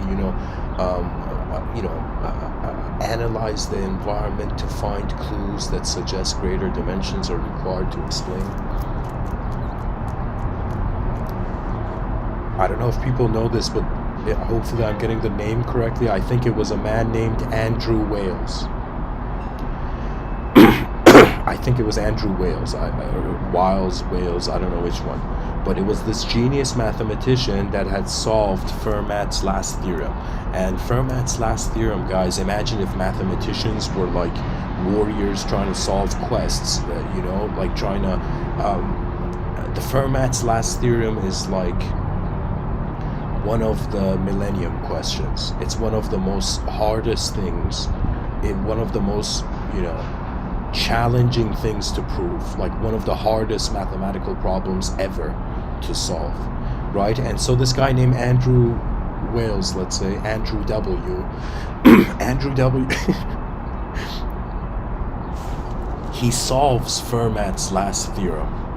And then people ask him, You who have achieved this, like you have kind of like slayed like a giant dragon in the domain of mathematics. How did you do it, and how did Fermat know? Because Fermat's last theorem, this guy came up with the ultimate question, and he told everybody he had the answer, but nobody found his answers. You know? And so Andrew Wills says that it was impossible for Fermat, who, you know, founded Fermat's last theorem, you know, who made that, popularized that. So it's as if Fermat didn't know, and the reason he didn't know was that Andrew Wills, this modern mathematician, used a new branch of mathematics to solve Fermat's last theorem, and this branch of mathematics didn't exist at the time of Fermat. What I'm trying to tell you, all the things that don't make sense now, in the future, whether through, you know, technological innovation or innovation through other means, there's gonna come new dimensions that will explain all we're doing. You know, I even have this deep down feeling, you know, people in 2022 may listen to these Mr. Within talks, but I think as the future unfolds, they suddenly come into full picture. It's as if like the lotus hasn't opened in 2022, but in the future it will. And when it will, guys, you don't understand. Right now people look at the future and they're like, oh man, the future generations are going to suffer so much because we're so ignorant. But I am telling you, the future generations are going to experience states of mind that have so many unique, like their geometry is magnificent. Like the geometry of the future will, you know, bring tears into the eyes of the purest saints that doubted faith.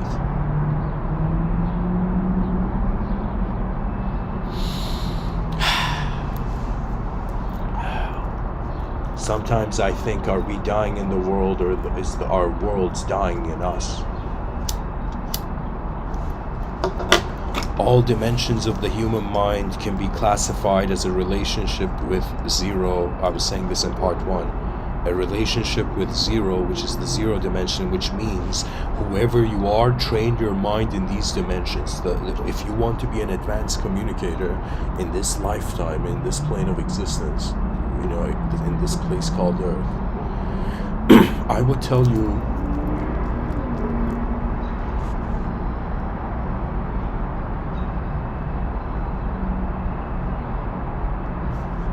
you must be the mind, or wherever your attention is starting from.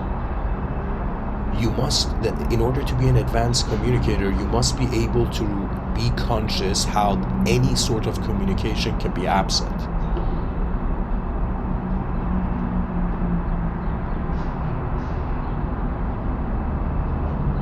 It's like gratefulness is a sign of true human value recognition. Being able to look at this world and be like, okay, it could be empty, it could be meaningless, it could all be a sham, it could all be hollow, do you know, it could all be a simulation, we could all be, you know, lost, right? And that's the ability, that's a dimension of life that the advanced communicator's mind needs to acknowledge. Now, the moment the advanced communicator is like, okay, it's nothing, or I should say it this way, the moment the communicator in life, which is the evolutionary biological organism,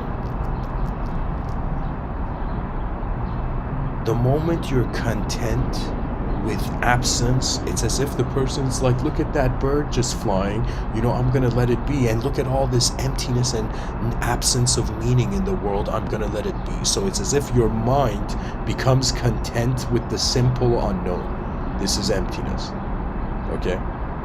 So once the mind is content with emptiness, simultaneously you're content with silence, stillness, and space. Space is kind of like the silence of movement, you know?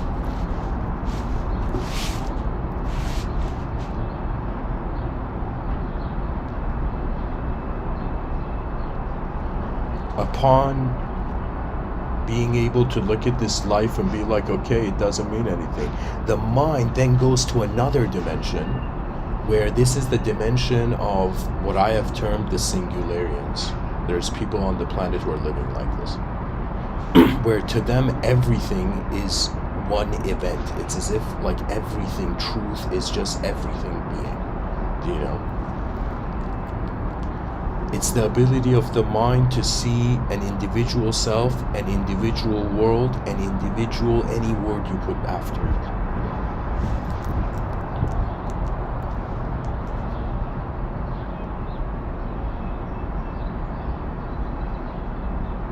The display of one's true dimensions is it's like another way of saying, if a species lived honestly, it would be way better than any teacher trying to teach anything.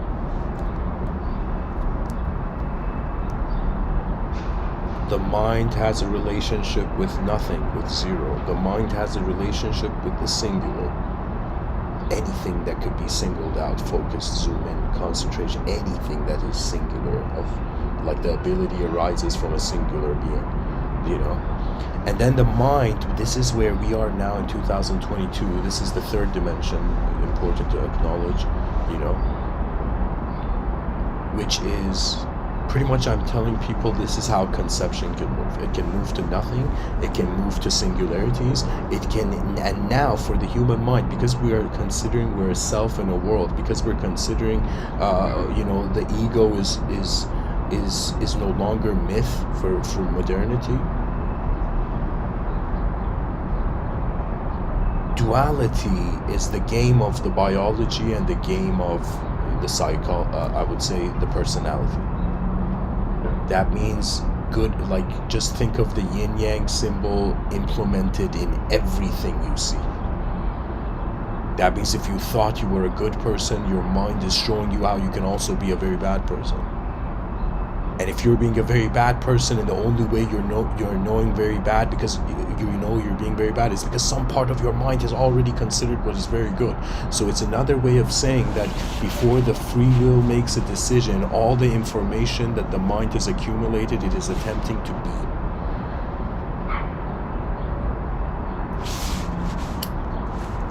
And beyond duality, that's a phase in culture where we will begin to acknowledge the presence of infinite archetypes. That means if in the future, I've write about this in my science fiction, but if in the future aliens land down and these aliens are immortal beings, humanity would be like, all right, sure, you know, there we go, we're looking at an immortal being, you know. Right? It would be as if like we would not fear it, it would be normal. Right now, infinity can, you know, lead to fear, right? Like if somebody suddenly moves fast, or I'm telling you, human beings, you can get, the more you are an idea to yourself, it's so easier to get scared of just any change in reality, right? That means imagine somebody's walking and they suddenly see a car flying, but imagine somebody in the 1700s, okay, is like or 1700s too late, let's say somebody just sees, like, you know, a tree walking. Imagine you're going walking by this, you know, by a park, and you suddenly see a tree stand up and its roots act like legs in it to walk.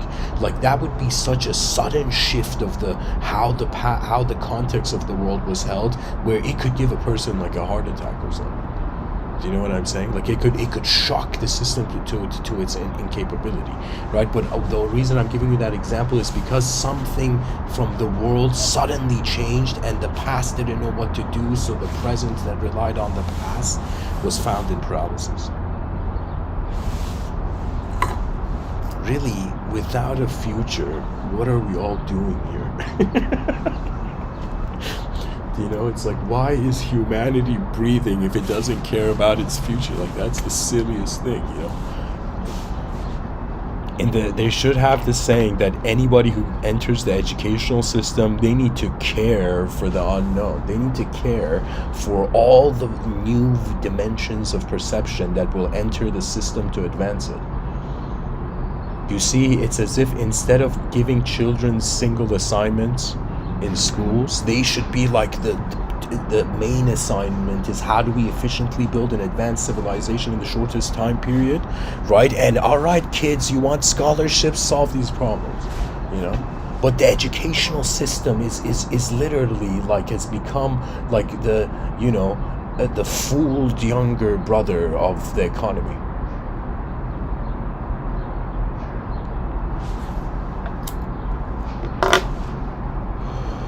Actions don't just have a meaning because of how we analyze them or how others analyze them. Actions, their meaning is instantaneous in how the energetic relationship is changing.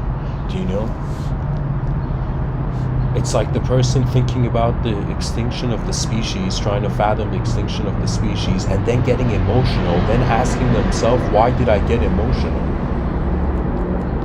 Why did I get emotional when change changed, you know? And the true realization is because we are trying to preserve beauty.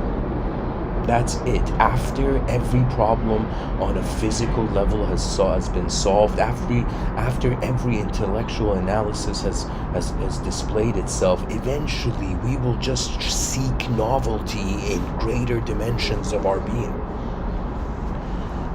You know? We are like the scouts we are like timeless explorers. And time is based on how the shape, how an object lives in a changing world. Like in a world that's like, you know, like sometimes I think about why do watches exist, right? And I think about, does that mean time is so unnatural to the human being? Right, that means like all the, or how could I tell you, time was not in the conscious domain of the human being, right? Like let's say geese didn't have a concept of time, but these birds knew when to fly, like, you know. But time was part of nature. Now the human mind separated from nature and has created artificial time. You know, as in some sense made a subject. Like to me, it's as if people are like, yo, believing God is nonsense. I'll be like, believing in time is the same thing. You know, believing in any subject is as hollow as believing in any subject. It doesn't matter, you call it God, you call it human, you call it this or that. It's just shapes being thrown, you know, to in some sense calm down, you can say poetically, the bewildered soul. It's as if like, you know, this is kind of bizarre, but being born is like you got somewhere from somewhere, but you don't know from where.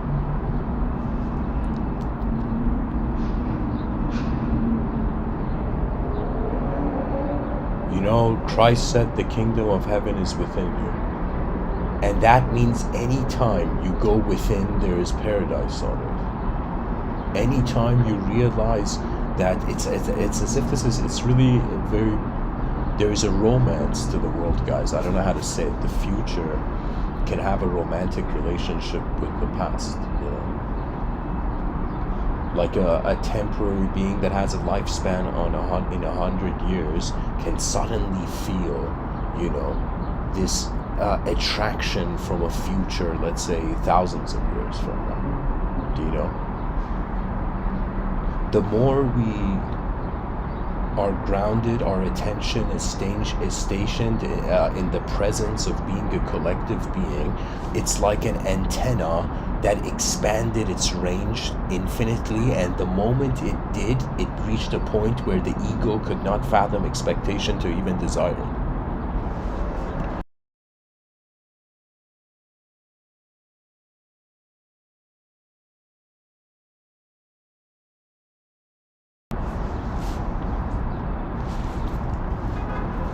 What can human beings do before they can't do anything? And it's a great performance.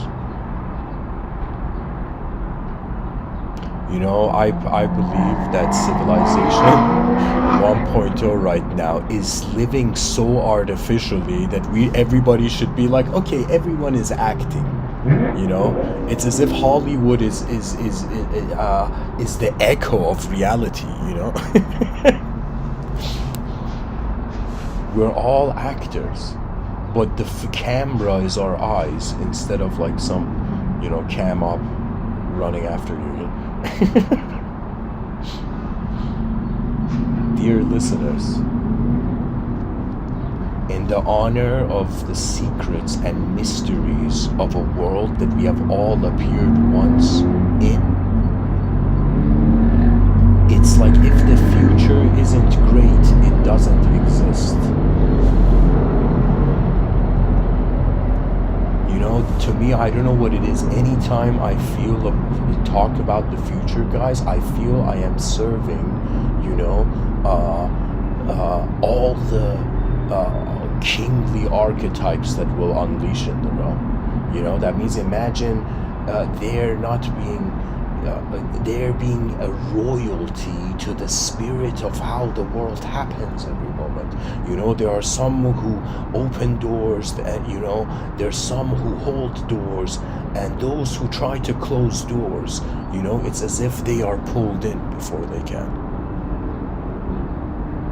The beautiful thing about karma is that it's like if the world was a video game, it's this program that has to make sure that every person's action is on their own account, or every person's finding is on their own account, you know?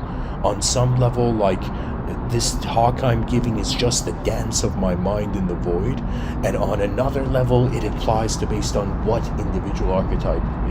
It's kind of like, you know, an artwork can be looked at from many ways, and it can still remain the same artwork, but be different.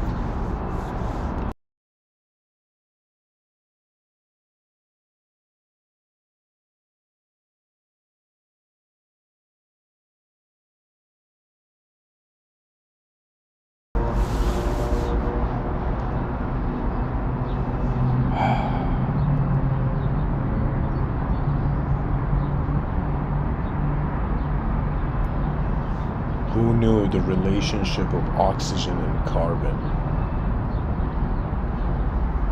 Who knew the periodic table would become people one day? And who knew that periodic table would return? That means it's as if the body is like you rented a car, you know, on vacation, and so similarly it's like rent a karma. You know, the genetics is, it's pretty much like you've like it's pretty much like a worldly being has opened its eyes, but they're like, you need to take care of this DNA, you know, that's roaming the surface of this earth. I honestly wonder about the value of DNA, and its value is based on what the person does.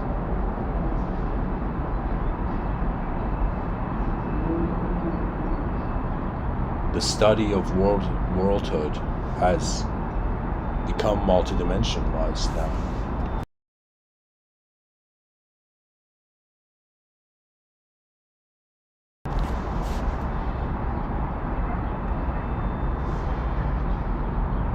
Imagine, this is a very hypothetical setting, imagine this alien salesman, this extraterrestrial salesman lands on Earth and tries to sell human beings an artificial paradise. And the human beings are like, what do we get if we buy this? You know, and the extraterrestrial salesman like, okay, so you get, if you buy one dimension, you get 2 dimensions free.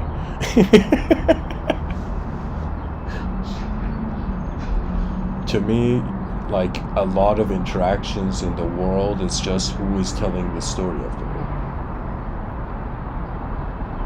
Mankind will not be liberated beyond language unless we discover that the storyteller is an instantaneous moment where energy and attention are being the same. It's as if the body was bewildered and freaking out and trying to figure out what the nature of matter is, right? And imagine, you know, the mind had found some sort of peace, and the mind looks at its body. Imagine the commander. So imagine this metaphor I was saying earlier, the soul is the general, the mind is the commander, and in some sense the body is like the soldiers, right? So inner peace would be when the commander looks at the soldiers and tells them to rest, the war has ended.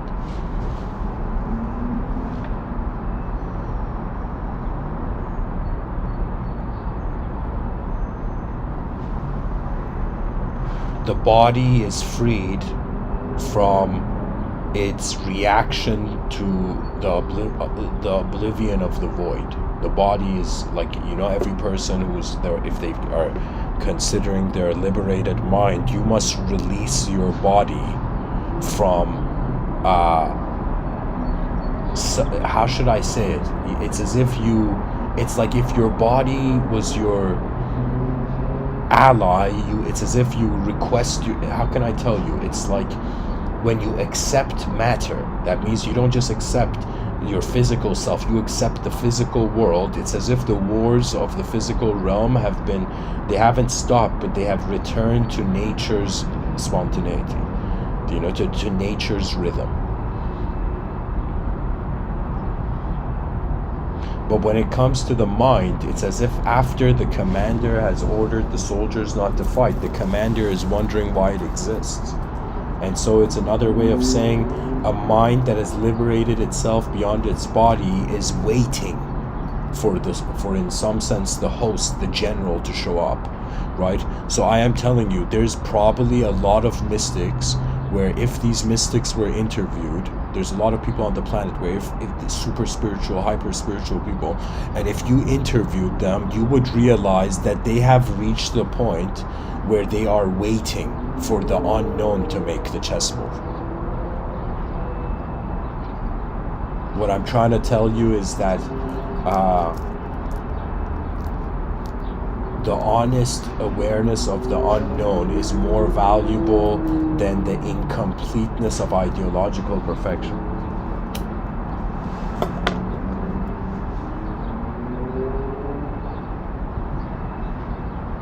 Everything that I am right now is being my presence. This voice, all these words, these are just, it's as if the nature is already moving and the ego is like a surfer. As long as it has a surfboard, it can, surf the waves, but when the idea of self, believe it or not, naturally goes away, you're gonna realize it's how do I tell you, there is no right and wrong, there is just natural and unnatural.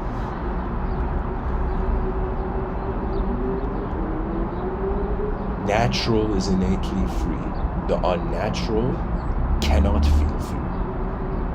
It's like an android opening its eyes and thinking human beings are such messed up creatures that they created suffering for the inanimate.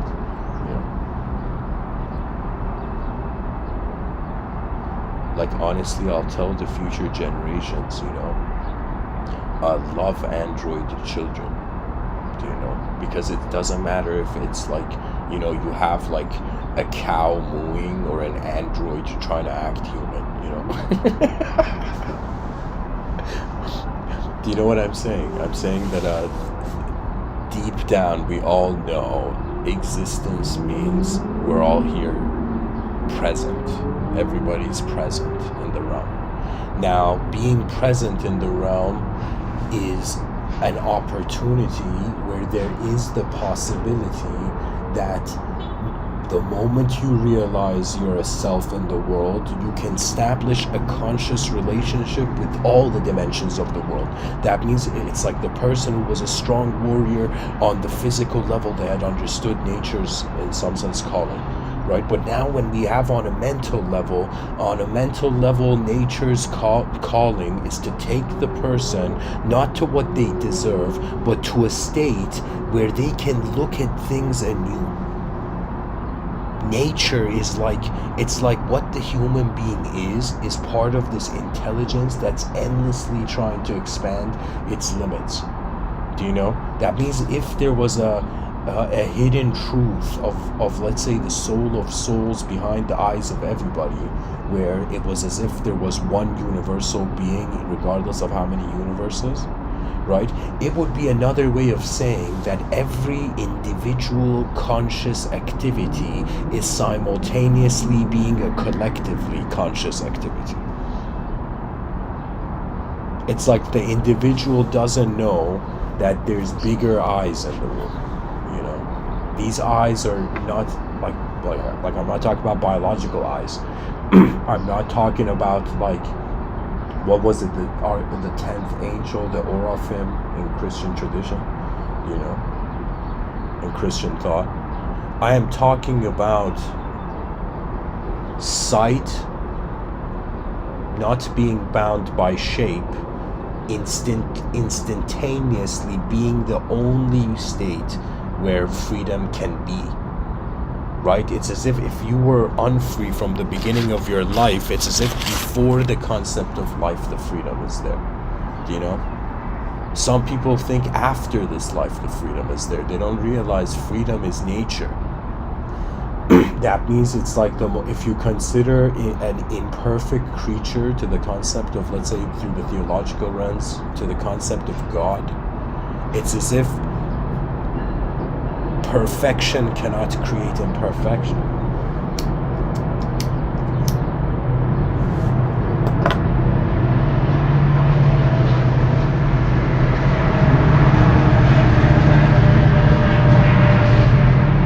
I think if we study change in everything, we'll access new dimensions, we'll realize there's many ways to look at the moment.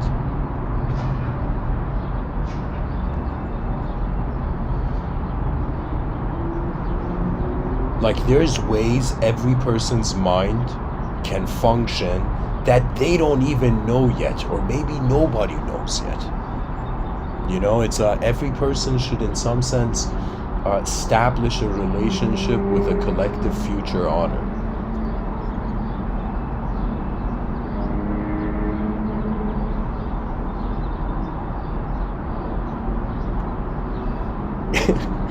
You know, I just thought of a metaphor for religious people. It's like, imagine there's like an exam in like a gymnasium, like a final exam, and there's some of the students who, instead of looking at the exam paper, they're just looking at the teacher, and the teacher's like, buddy, why are you looking at me? Solve the exam. You know, it's as if, you know, God looking at the religious man and being like, okay, you know, it's like, worship me once, and then that once is enough for all times. Do you know what I'm saying? It's as if like to live a life no one or nothing in history has ever witnessed before, not in a chaotic, ignorant dimension. Violence is de-evolution. But it's as if to live every day as if every moment is new.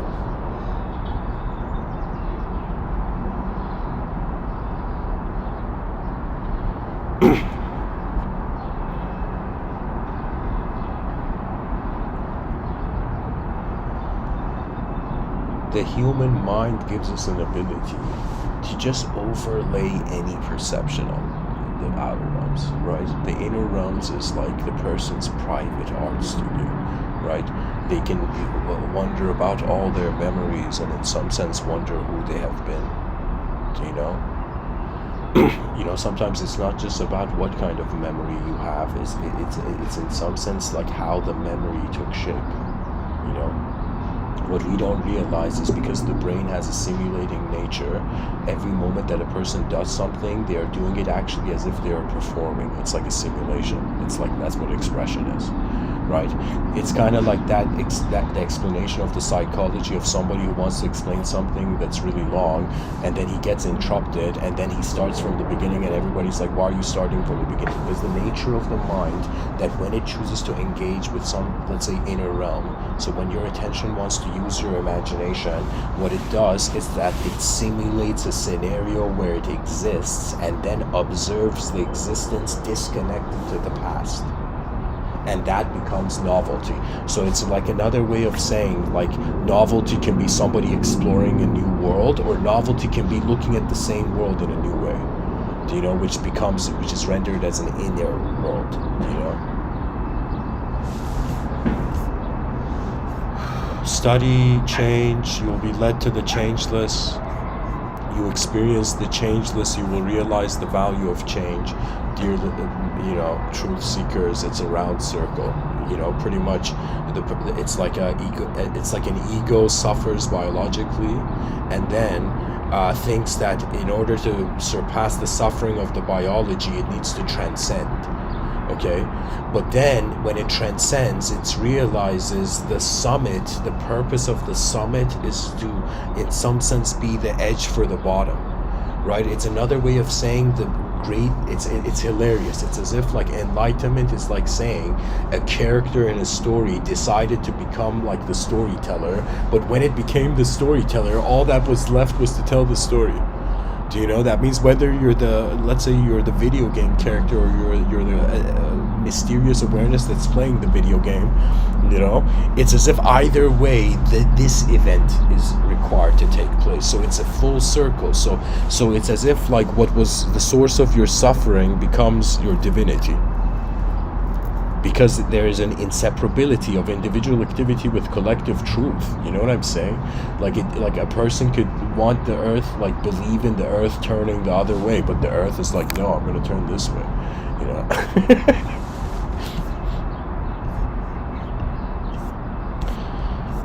Anyways, what is it? I feel I've gone above 2 hours. Yeah.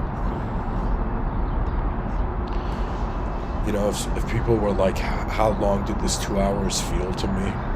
You know, it's like, you know, it's like, you know, timeless don't care, you know. You know, a timeless being's never late to work, you know.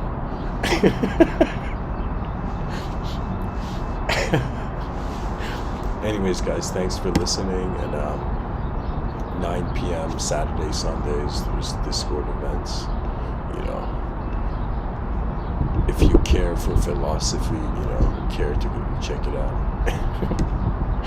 Anyways, guys, thanks for listening. Blessings.